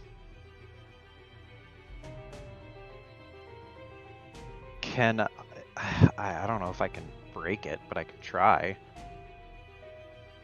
You do feel the magic still almost peeking behind you now. Not from this thing. Not from that thing. It's the wave of magic that's just that seems to build and explode in the room. That's what I thought that was coming from the pewter disc, and I was like, No, it is the same. You know that it is, or you feel it is some sort of connected magic because it feels the same, but it is not centered on this. It is centered in the center of the room, in the same way that your room had magic centered in it that was growing and exploding. Okay, quickly it looks like it was tucked under a cot. I'm gonna flip one of the other cots over and see if I can find a pewter disc in one of the other ones, assuming that there might be one in each bed. You flip over another one and kind of use your talon to cut into where this one was found, and it doesn't look like there's another one in that cot. And I need dex save. Okay.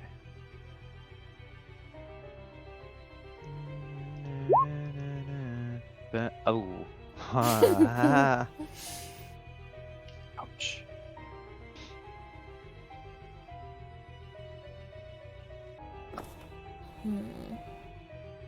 The least magic can't crit on a failed save. Oh, you wish. You really wish. You really wish. It's Wait, a good thing healers are coming. I'm confused. Do I wish that it did? No, you wish that it could not crit. This one can't because it's not rolling attacks right now. But that is 21 points of lightning damage. I'm unconscious. Oh no.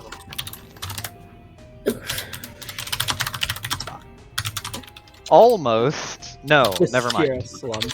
Oh, okay. You would hear. I mean, you hear the fucking. Explosion.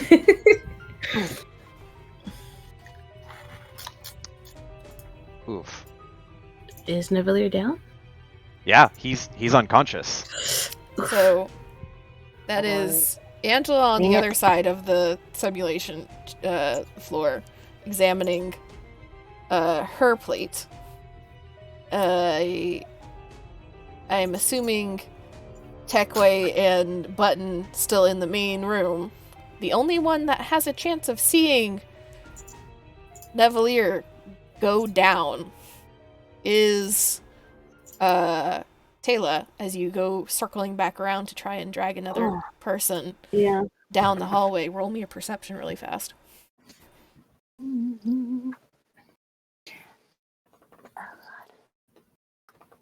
I don't know if you'll I don't know if I can use guidance because I'm not actively going, hey, let me look for something. No, not this time. 15. That is enough that you grab another one of the crew, look up towards the room, because you remember Nevalier went in, but he's not come back out, just in time to hear and see the explosion happen, and Nevalier just get blasted into the wall, essentially, and crumple. I will go as close as I can and shout out a healing word. Get up! Get out of there! Like you're mad at him. Like, use of healing word. get up! What were you doing going in that room? Wake up, samurai! Taylor is so funny because Taylor just like randomly has these like, I am the sweet healer. Now I am so mad at you. When I get stressed, I scream. It happens. Button understands because it's happened to them first. I'm gonna be right back. So you, Nevalier, feel the magic explode behind you. Feel the lightning race through your body. And the last thing beyond the pain of the lightning that you remember is that wall is coming very fast.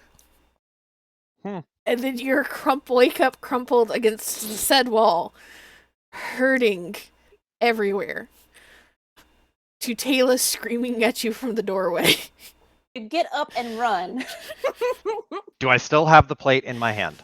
It is beside you on the floor. I am going to take the plate before I leave. And you run. There's no one else in here, right? There's nothing No. else in here, no one else. All No. right. Cool. And as you leave the door, you feel the magic try to linger for a second longer. And then it seems to lose its hold, and you feel the energy in the room behind you start to dissipate very slowly. So I pull that disc out, and I can feel that buildup of explosion start to fall off. Yes. Sorta, Yes. maybe. It's not picking up when I say yes, but yes. Okay. All right. You get out fine. That magic is dissipating. Angela, roll me a history really fast.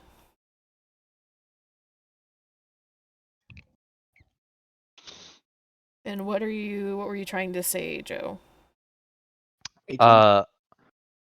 18, okay. Let's see. Well,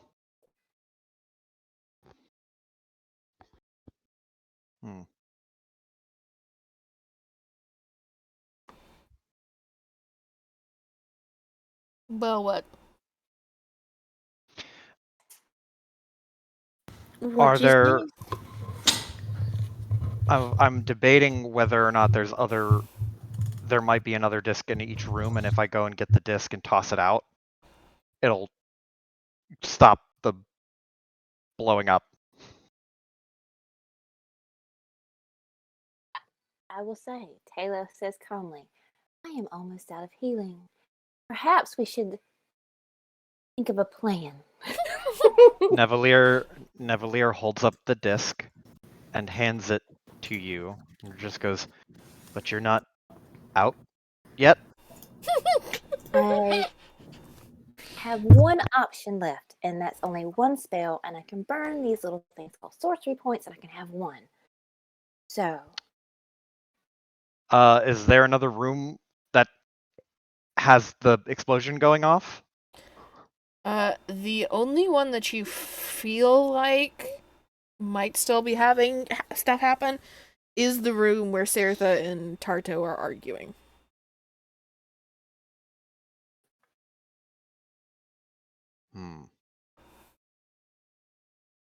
Told us Then- to leave, so let's leave. Yeah. We should leave. But look for something like this, and I'll hold up the disc in that room. I'm already ahead of you, and I produced the one I got. Oh. Okay. And with that 18, you've been examining this and just going through your mental notes, trying to figure out where you think you've seen this before. And it takes a minute, but you think that this looks something similar to a race of merchants that span the galaxy. They are both within the sphere that the current sphere that you are in within the solar system, but they are also sailing the astral seas and in other spheres of space. You can't quite remember their name, but you're almost 100% certain that you have seen this writing in relation to stories and warnings about them that you have picked up while here at Spelljammer Academy. I'm going to do this because my thing freaked out. And as you all essentially drag the remaining cadets, drag or help them limp into the main hall, you see that the door to the main hall is almost completely broken down at this point. And you can tell by the way that it has been broken that these were magically reinforced doors. You don't quite know if it was curse magic or intentionally magically reinforced, but something made it very hard to get these doors open. But there's now enough space that a couple of healers slip through and take the most injured cadets off of your hands. And almost all of the cadets that were in the room that Nevalier and Tekwe got into are awake now. Though some are clearly more present than others. And all seem to be in some level of shock. And as you all kind of watch the procession of healers and of Ryback and Mr. Blip come in, you hear another explosion in the room that you all were in. And then a small, triumphant noise that you think comes from Sirtha. And as you're looking, you see all the light in that room go dark. And then some floating magical lights appear above Sirtha and Tarto. They both look very injured again. More injured than when you left the room. But you see Sirtha in blackened hands clutching another one of those plates.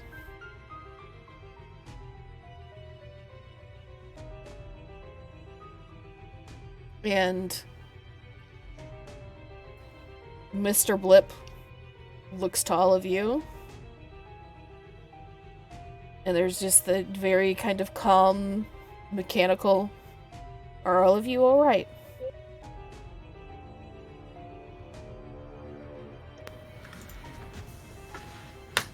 Nod. Yeah, nod and look around at the rest of the group to see them all give their vague answer or approximation. And Mr. Blip nods slightly. And you see Sirtha and Tarto slowly make their way out of the no longer sparking door frame and into the main hall. And as soon as they are out, immediately just kind of sink against one of the walls. And Sirtha, still clutching that plate, looks around and immediately spots Nevalier and Angela holding almost identical plates. And starts to talk, starts coughing almost immediately, and takes a moment before finally, and are those in the other rooms?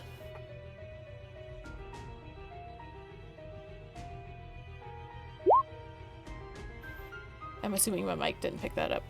No, it did. At least I heard it. Or the discs? Yeah. Nevalier still has the one, so he'll I have hand one it. too. Yeah. Yeah, he'll hand it over and he'll say, "Yeah, we found 2." And look to I'll hand mine over. Angela. You're minding my business. Not gonna call y'all out. I'm just gonna be quiet. They take both of them and set them down on the floor. And he stares for a moment, and then you see him kind of flip and rearrange for a second until it becomes clear that there were once one large piece that has been broken into 3 equal parts.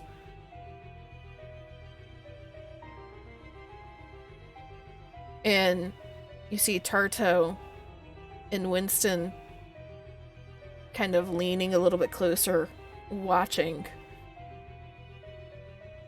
And there's just a very slow silence that falls over them.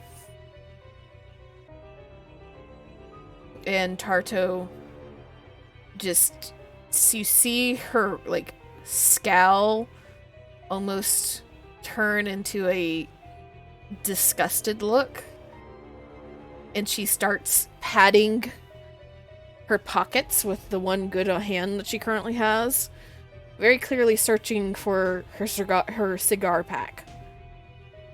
Well, that looks familiar. And you just see Winston and Saratha nod slightly.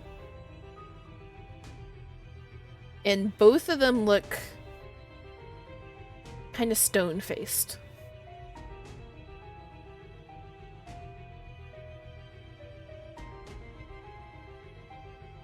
And let me see here.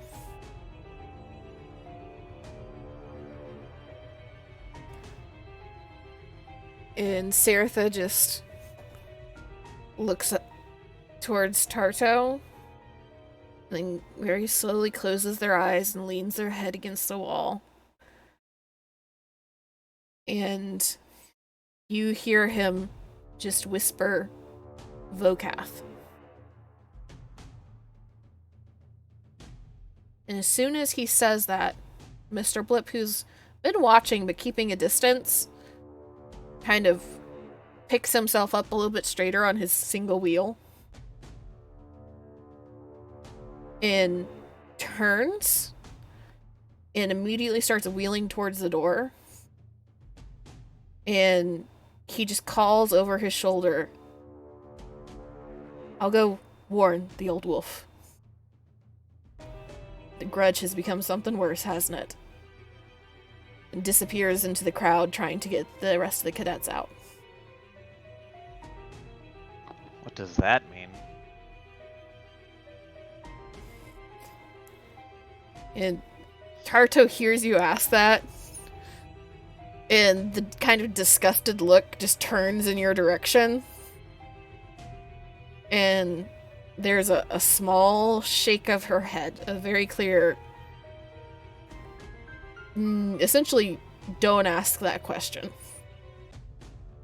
without being too harsh about it. And seeing that, Winston turns towards all of you and kind of like wipes his hands. You can see that he was one of the ones that was tearing down the door. There's cuts and splinters all in his massive hands. But he doesn't seem bothered by them. And he just looks all of you over and says, well, if all of you can walk, let's get you to the infirmary. And starts kind of motioning all of you, trying to herd you out the door.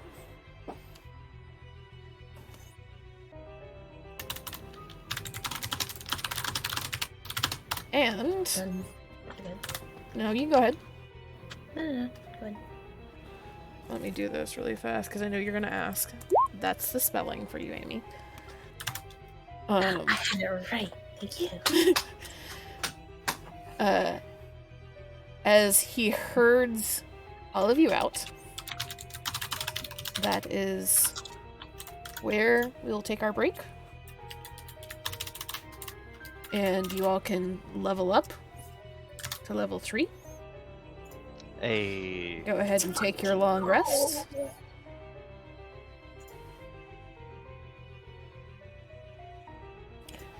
And in the days following, we go here.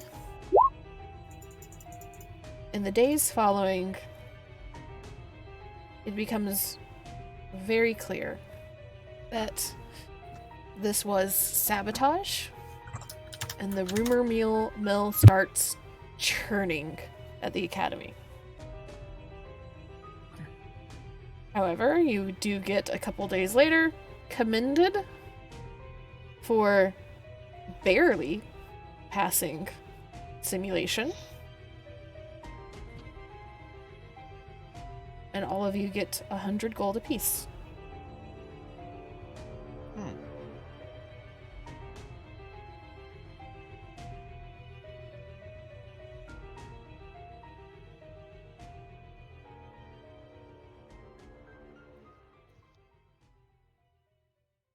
Ooh.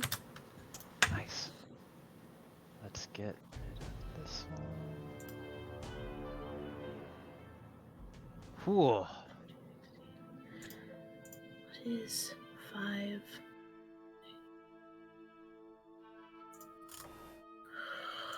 wrote this down. There it is.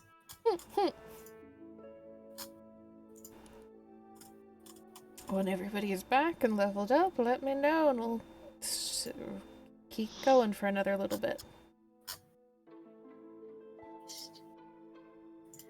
How many long rest, right? Yes.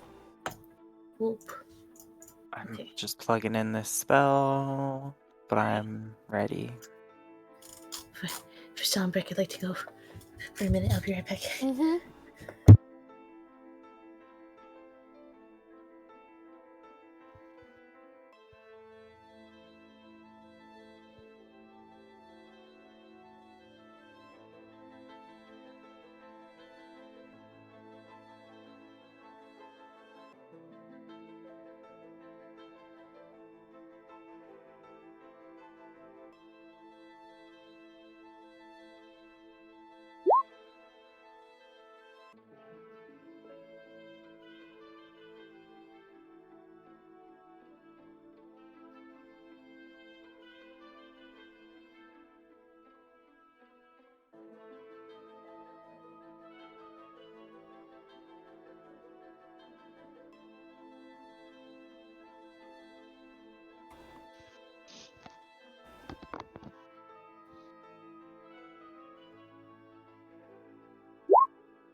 Nice.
Okay, hi, I'm back. Hello. So we have an Amy. I heard a Joe sniff. Yeah. I just heard it, Cody. I'm here. I'm here, just doing things. Okay. Doing the things. Do you need another couple of minutes to do the things, Mandy? I was just picking my meta magic, and then I think I know which spells I'm going to get. So you can go ahead. I'm just finishing up. So many more spell slots. Let's fucking go. Mm-hmm. I see here.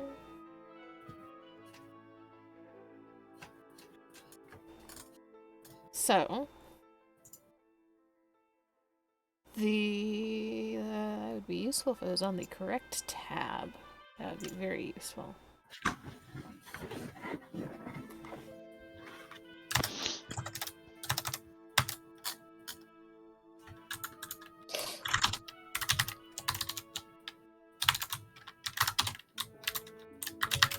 Why do you do this to me, Roll20?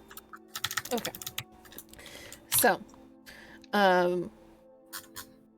you all were escorted away from the simulations deck to the infirmary and treated there, and essentially given the next 24 hours off to allow you to heal and to allow the academy to kind of try and figure out what happened. And it didn't take long. By the time you were out of the infirmary, rumor had already spread, and the news had already spread of what happened to the simulations deck. And the fact that it was almost completely put out of commission for the foreseeable future. And talk of sabotage and gossip about who and why and how began to run rampant around the academy. Almost all of the other cadets that were caught in the chaos of the simulation chamber left. Only 3 remained from the other 2 crews. Micken, the 3 Kreen, that was the one I never described that you guys helped out of the room, and ran the tabaxi. Who stayed? Micken? Micken ran, and then the 3 Kreen, who was one of the nameless ones that were injured in the room that got helped out of the room. Okay. You find that the 3 Kreen's name was Cricklet. Oh. And neither one of them, the few times you talk to them and run into them, are super thrilled about what happened, nor do they much care to talk about it, as both are traumatized in unique and distinct ways from it. You do get enough out of Micken over breakfast one morning to find out that his crew were the ones on the smoking ship. And that seemingly the simulation had begun to twist and break, and the ship had begun to become damaged out of nowhere. And that is what they were dealing with within the simulation, while the simulation room itself was injuring them.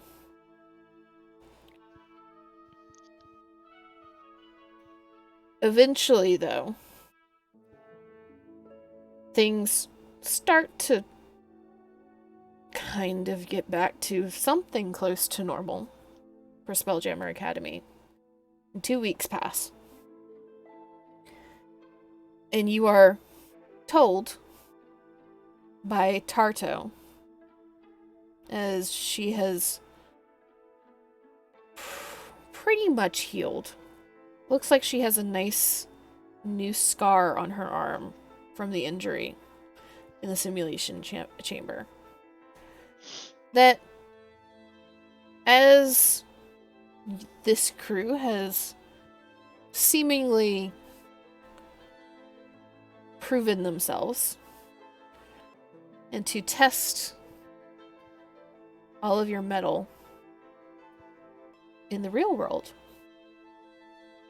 you all are being sent on a mission together, along with Micken, Cricklet, the Three Crane, who here. Cricklet to the Three Crane.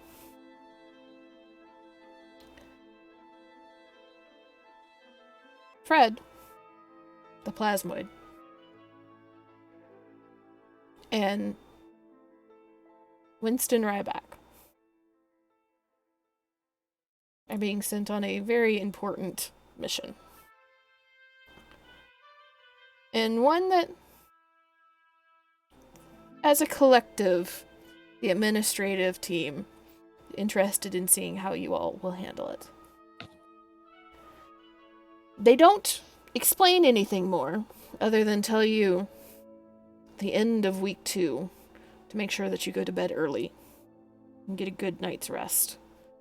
As you settle into bed, you all realize that the shared bunk room that you're in has now almost halfway empty compared to the first day, as more and more cadets leave for one reason or another. And you all go to bed. And before the sun even starts to breach the horizon, you're awakened by Tarto going around and essentially shaking the end of each of your mattresses to wake you, or walk by and very briefly tell you to get up and start moving for those of you that don't sleep. Oh. And as you all get up, you're further hastened as Tarto essentially begins to throw whatever little bits of litter and garbage that have managed to just litter this shared dormitory room that the other sleeping cadets have left about, telling you to hurry up. And almost as soon as you leave the dormitory, essentially packed breakfasts are shoved into your hands by other cadets who have been essentially put on kitchen duty as punishment for various things. And Tarto leads you up towards the docks at the top of Spelljammer Academy. But as you walk, Tarto begins to fill all of you in.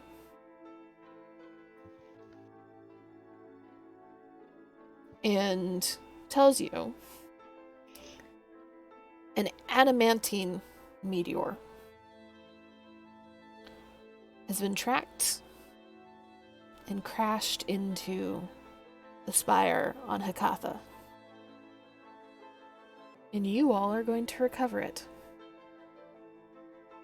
You know who did their homework and actually read the lore documents I posted recently?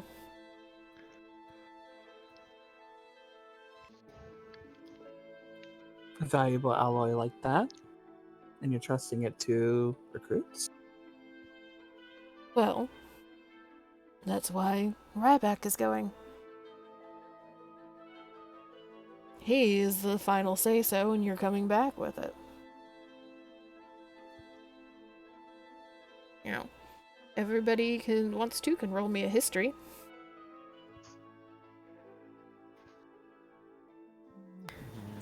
Just for funs.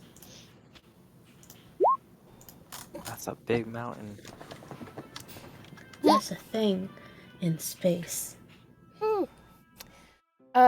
You remember seeing Hakatha on the maps. It is the furthest out of all the planets in your sphere. And you think it had something to do with beholders? But Oh, you're wonderful. not quite sure?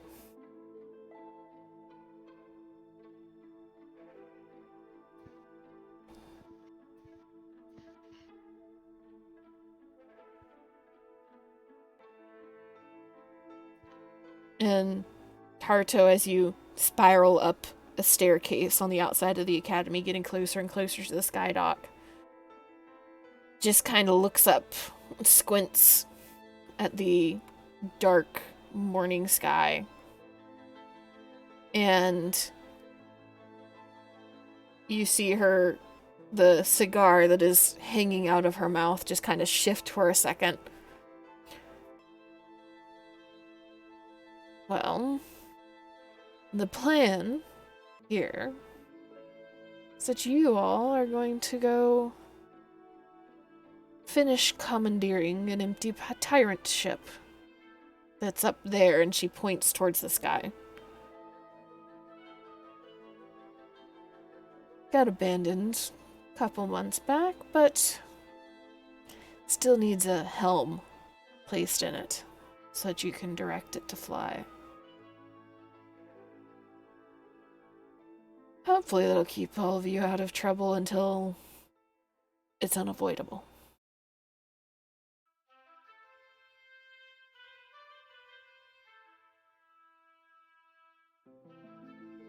So we're being given a spare pirate ship that's been repurposed? Not pirate. Tyrant. Oh, tyrant ship. Okay. Mhm. And tyrant is the name of the style of ship. Yes. Okay. And as soon as he hears Tyrant, Micken, who is trailing at the back of the group, kind of perks up. And whoever would be walking beside him sees a kind of nervous excitement suddenly from him. You all remember that he is the ship savant. Yes. Who would be walking beside him? Button would totally be walking beside him. There's so much Button can learn. He kind of gets this nervous expression. You see his hands start fidgeting, but there's a little bounce to his step. And he just kind of looks at you. And you've talked to him another 2 or 3 times since, just letting him kind of ramble. And so he just doesn't even ask. He just assumes that you're okay with the rambling. He just kind of slowly leans over and very quietly, I've heard that the beholders just burn the entire ship it's completely featureless. I've never been in one before. Have you been in one? I don't think you've been in one. You're not. No, you can't have. Maybe you have. Am I being rude? No, I have not. You are not being rude. And she just continues in that spiral as you all reach the sky dock. And Tarto leads you over to a smaller hammerhead ship. You see written on the side that is called the Flighty Foundling. And Tardo ushers you on board, and you see in the very center of the deck that there is a set of packs. Looks like there is a pack for each of you. and several crates.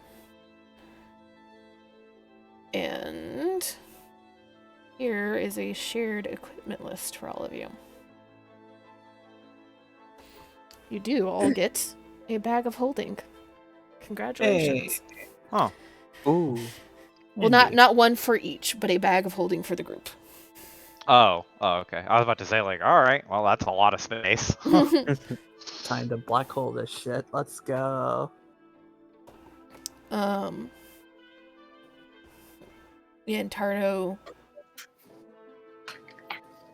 starts to direct all of you to help get the ship into the air. And you see that Micken is placed on the Spelljammer helm of this hammerhead ship. Yay. And though he is nervous, he seems to be fairly adept at maneuvering the ship.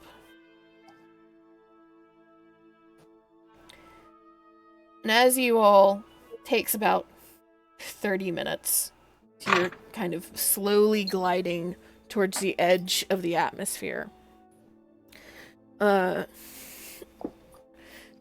In the hardest part of the maneuvering, at least for the moment, is done. Tardo just kind of leans against the railing and looks out at all of you on the deck below. And just kind of motions. Questions?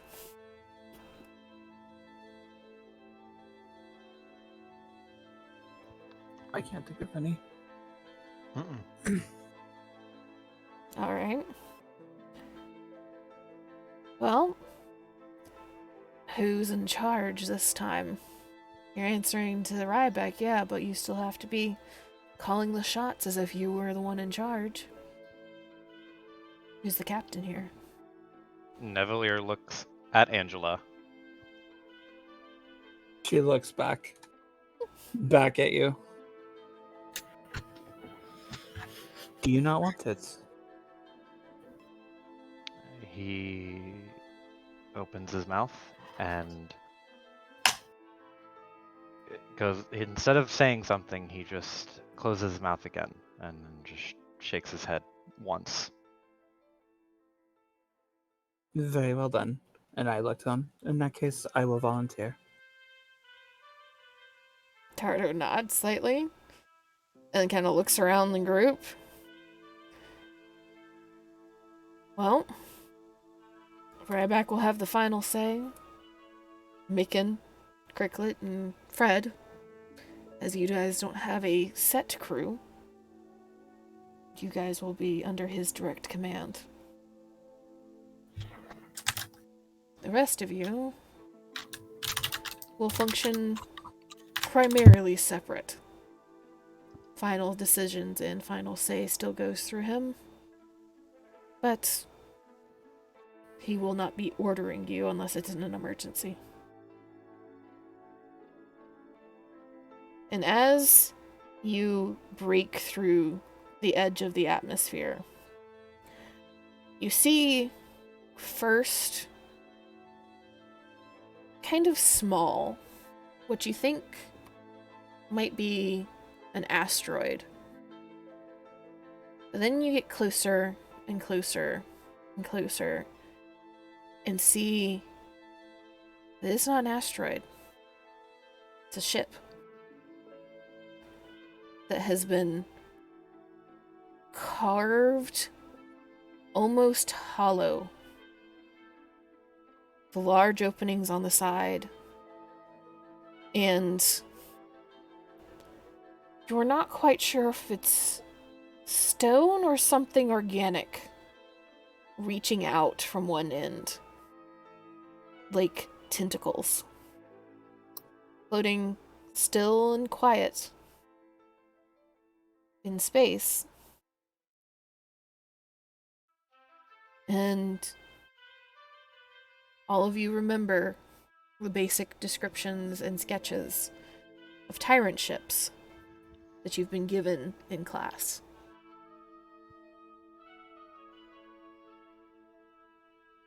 And slowly but surely, Tarto directs Mikan to fly around to... Which part of the ship is this? To the large opening at the other end. So they kind of the gaping mouth there. And as you come around the end, you can see that inside, though the walls of this opening are kind of prickled with dozens of halls and entries into the rock face, which you know indicates the cave system, the tunnel system inside. Other than those openings, the wall is glass smooth, though it is stone.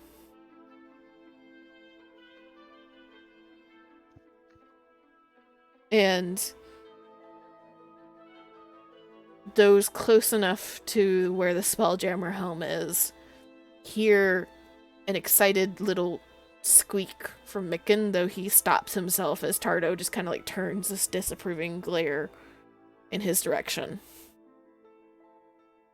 And he slowly maneuvers to a large, wide opening that you realize is some sort of docking or cargo bay in its intention. And there is already Winston Ryback standing there with a half dozen crates behind him, some partially opened and sorting happening with various things in various piles. And he just kind of waves to all of you as you approach and helps to kind of direct the flighty foundling as it lands. And Tardo begins to direct all of you to get all of the supplies off the ship and into this cargo bay. I will take you here.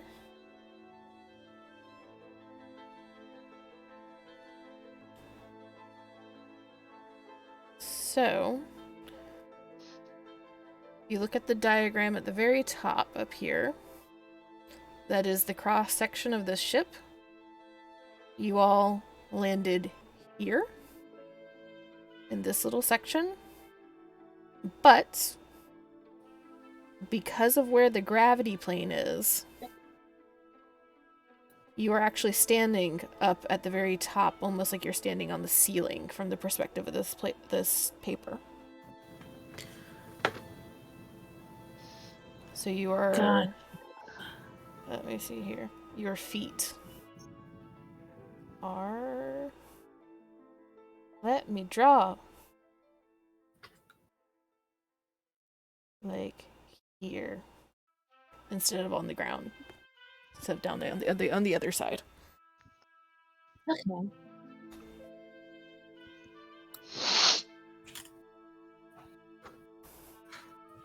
This is... This is fucking weird. yeah.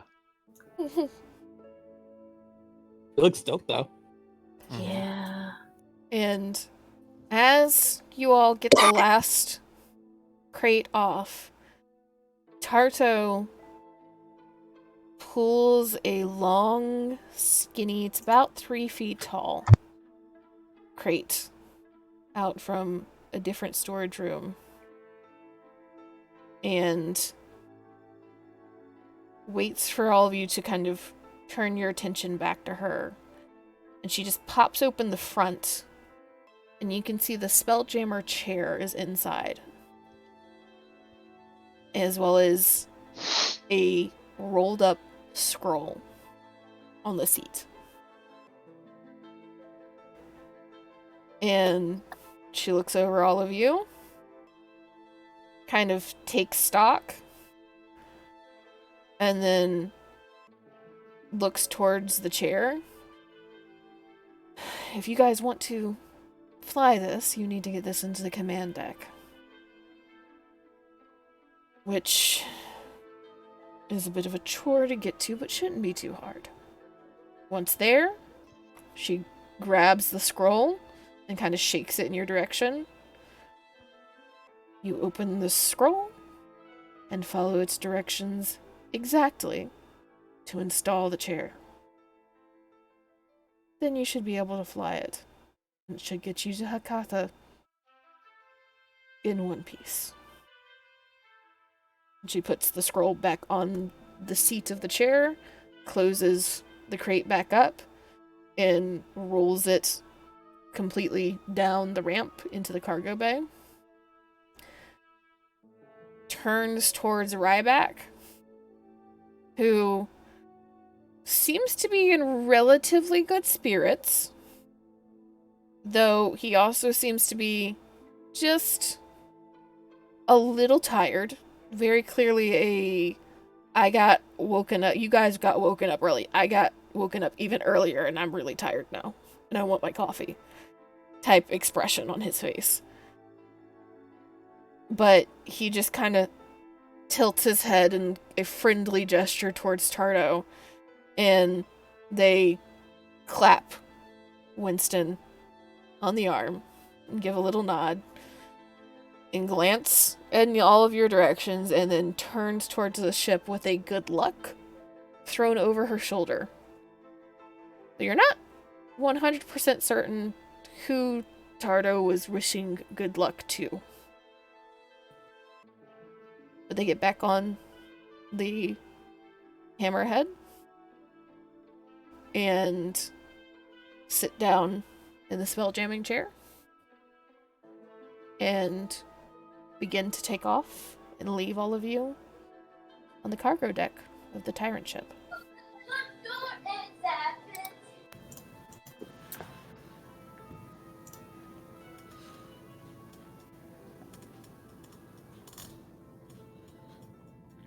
Very well then. Let's get this to the deck and get ready to go. Nod.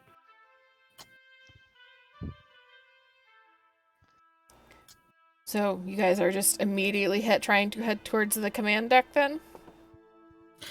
But I'm probably gonna take a bit to look around the cargo bay, because Button has never been on a ship like this before. Mm-hmm. None of you have. Not like this is some weird shit. Button is very curious. Generally, this is a type ship that none of you want to be on. Yep. Because like, we're here and we're not in immediate danger? Yep. Oh. As you're looking around, the entire thing, as far as you can tell, seems to have been carved out of an asteroid. It is all the same type of kind of speckled looking stone. And as you walk around the cargo bay, you see that it is essentially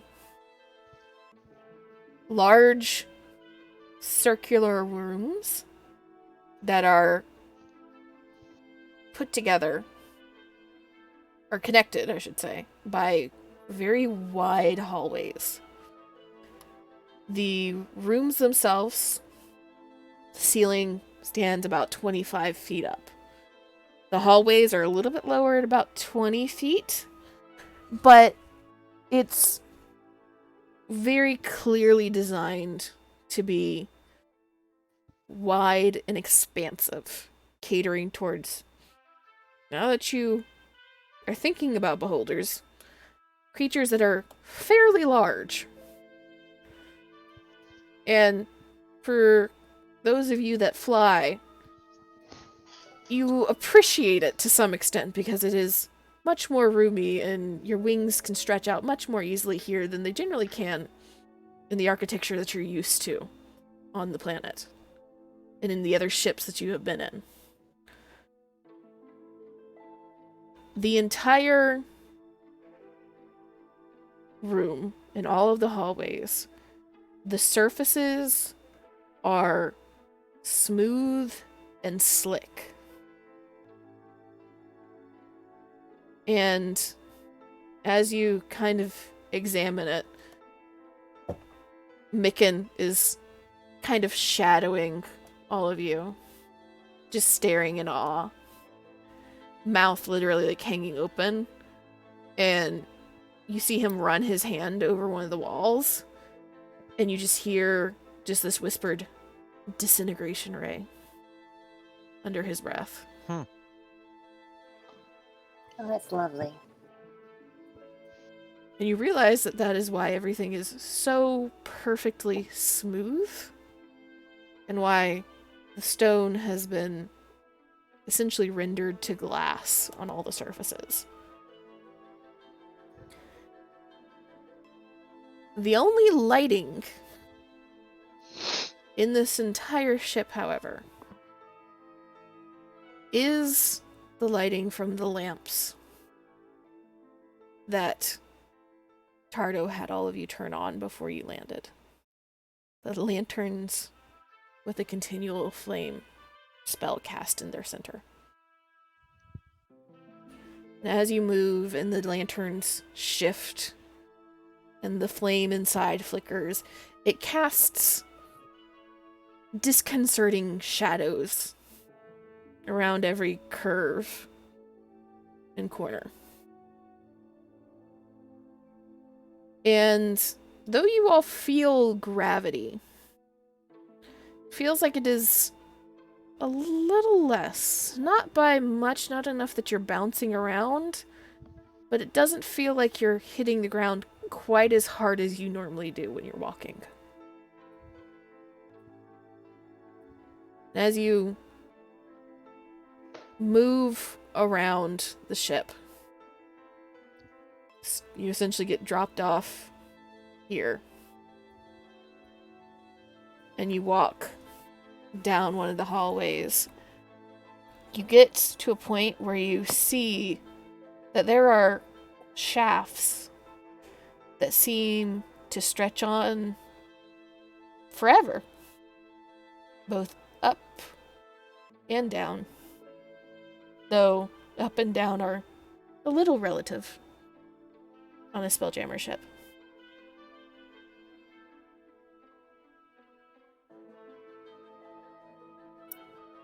What are you doing?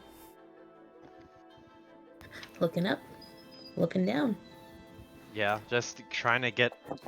I imagine a lot of this is just everyone trying to understand how gravity changes across the plane, because it's not as intuitive as it was for the ships that we've been on so far. Mm-hmm. At least that's for Nevelier. That is the case for Nevelier. Yeah, just trying to understand this. So, let me see here. So, since the gravity plane is here, you see my arrow. Mm-hmm. That's where the gravity plane is. So, your feet are starting at the gravity plane. So, for you, this arrow is pointing up currently. Mm-hmm. And you know once you cross through the gravity plane, your feet will still be on the gravity plane, and that will be up. Yeah. I think I understand how the gravity plane works. I'm just trying to understand how the ship works. It is a whole bunch of kind of concentric rings that are connected by these massive access shafts. Because you have to remember, behemoths can float and fly. Or not behemoths, beholders can float and fly. So these are smooth rock tunnels that are these. Okay. It's like a tripod. Yes. So there's Okay. one here, there's one here, and technically there would be one on the opposite side here. Yeah, okay. Tripod. Okay, so looking at the floor maps, the topmost one is the command deck, the bottom left, and then the bottom right, Mhm. and then the top right hollow deck, and then the top left cargo deck. Mhm. Where is the bottom left? The little things that are like, we're not sure what these are for. Where are those things, and what are those? Let me double check that really fast. Like, are those the things that are like at the top where the command deck is? Or like little things branching out? So, let me draw really fast. Why you no let me draw? This right here would be those. That's okay. Thank you. I was trying to figure out where the fuck are these things. Okay. Okay, so it goes top down is, well, top as in on the map is like bottom left, bottom right, top left. It goes like counterclockwise starting bottom left. Okay. Thank you. I understand it better now. Mm-hmm.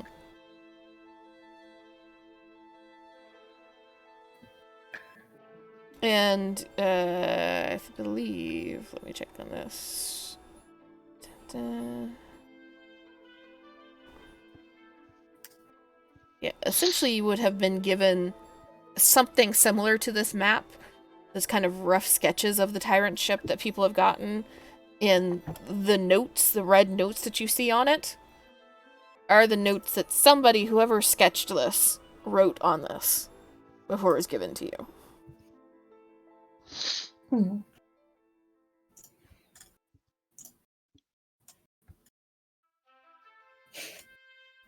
Button starts looking for rope. All of you should now have rope because of the climbers kits in your backpacks. Time to listen to the notes, recommend an anchored rope ladder.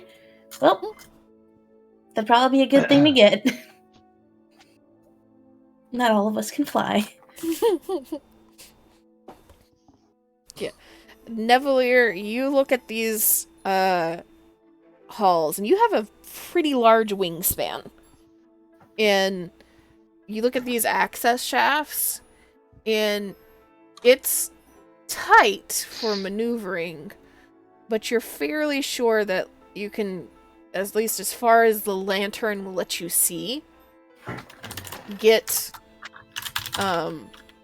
through without your wings touching the sides. It's just there's not going to be a lot of space for any fancy maneuvering if you want to do that.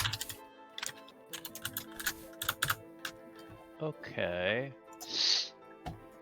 Sorry, I'm really trying to make sure that I understand this fucking ship design. Mm-hmm. Yeah, it's weird. I think I got it though. I'm relying on you all because this is like math for my brain. It's like checked out. It's like, Honestly, this fits in character that I think I understand it. It's in my character that I don't. I feel like Button would map this place out pretty easily. Essentially, all you need to know is that this is set up in the order that you are going to be able to access. You're going to have to go through each of these floors to get to the command deck. You are starting on this floor, on the cargo deck. Then you have to go up through the hollow deck to get to the command deck. It'd be useful if I don't move things. Turn this into a map layer so I don't move it again. That's what smart DMs do.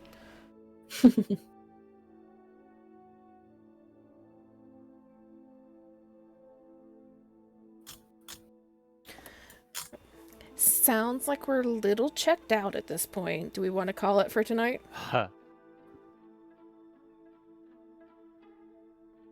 I mean, I'm good. I don't know how everyone else is doing.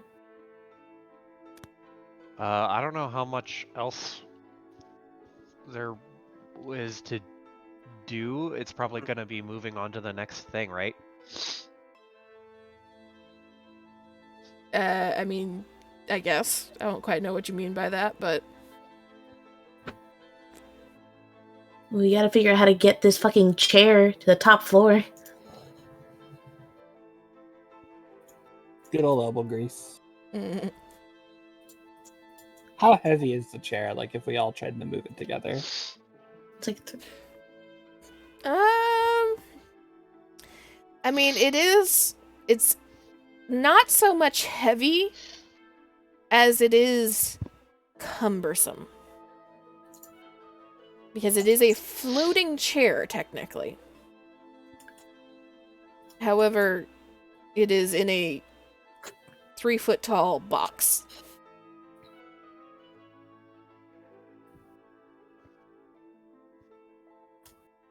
Hmm.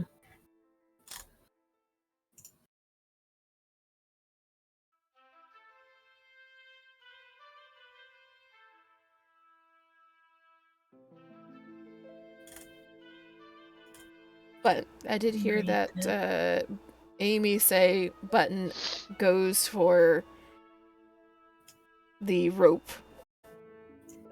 Yep. Okay. It's like recommendation to make ladder so that we can access things. Okay. Understandable. I'll hand over my rope too. Time to make ladder so that we can move between levels. That's what Button's doing at the moment. Mm-hmm. So you together start to work on essentially building a ladder from all of the combined ropes and pittons and everything else that you have been given. And securing it to the floor in this cargo deck and start making your way down. And as you make your way down, Ryback calls for Fred and Cricklet to remain and help fully unpack everything. However, Micken does accompany you.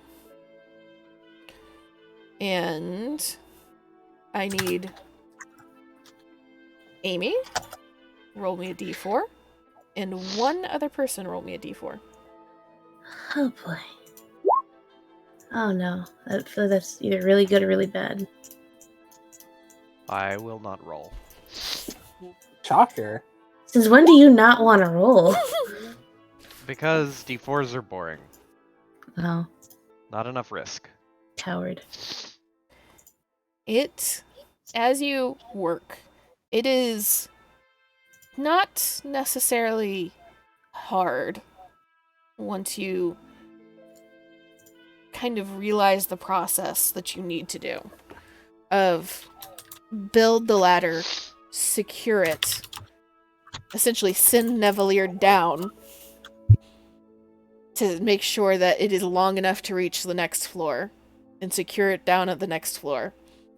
Climb down, send Nevalier back up, get the top of the ladder, and repeat as you continue downward. It is not hard, but it is time-consuming. It takes you a total of 8 hours Oh boy. to get from the cargo deck down through the hollow deck, which you realize is primarily called such. As you see, if you zoom into the hollow deck map, you're coming down through this access tunnel. And all of these little holes that you see are essentially windows into the hollow at the center of the ship. You see that each of these are the giant holes bored through to the side of the ship that you saw before. And one of you, or not one of you, any of you that would like to, can roll history or a nature.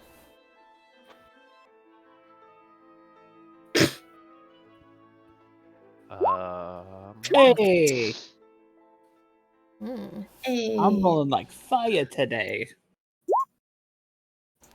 You'd think the druid would be proficient in nature. The druid is not. Piper. The artificer is.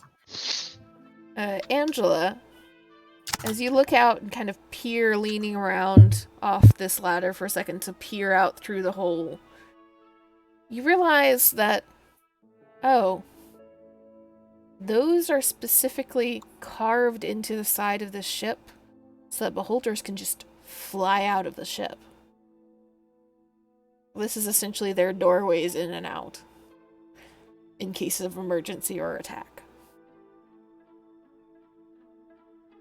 But you continue down to past the holodeck, continuing to climb down and down and down. And you all feel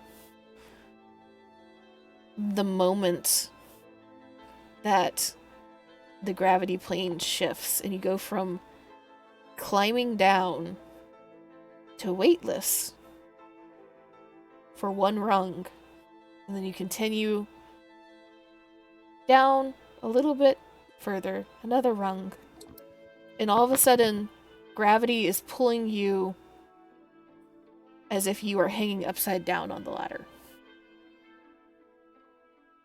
Who would be the first one down? Exactly like the upside down.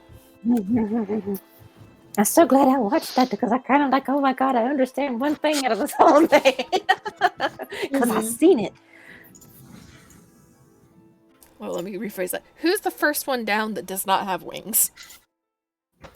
I think only one. I think I'm the only one with wings. Yeah. I mean, Button would want to go down if no one else wants to go down. If no one else wants to be first, Button does not care. Button will go down first. Kind of squishy, so I'm going to go in the middle. Dex or strength save? They're both the fucking same. Fuck it. Just for the flavor. Strength save. Same exact modifiers.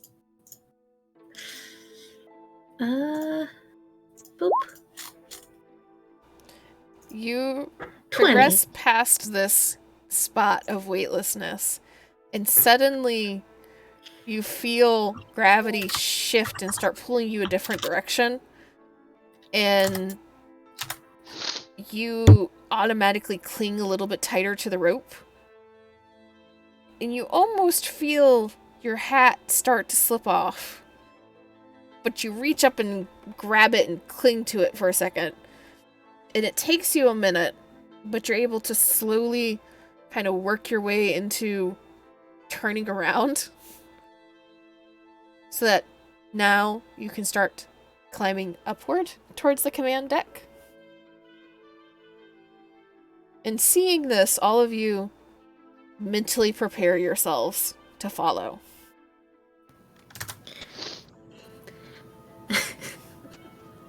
Button fucking clutching hat turned around now.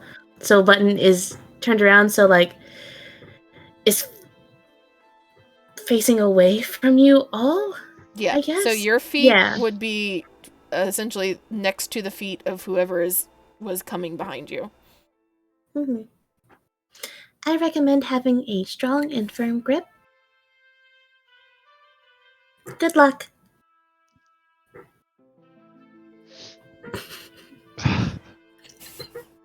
I mean, I assume Nevalier can actually use his wings to maneuver pretty steadily. Yeah, it's kind of stomach lurching for you. And it's stomach lurching for all of you as you pass through this gravity plane, as the world just feels like it flips for a second. But you all have been trained in one form or another for that sensation at this point. And with the warning, knowing exactly which rung you need to be aware of, the rest of you manage to skirt by until you slowly climb up to the command deck and pop out up here. And Button, you climb up out of the access shaft into the hallway. You take 1 step, 2 steps, 3 steps, and you hear something activate in the command deck. Uh-oh.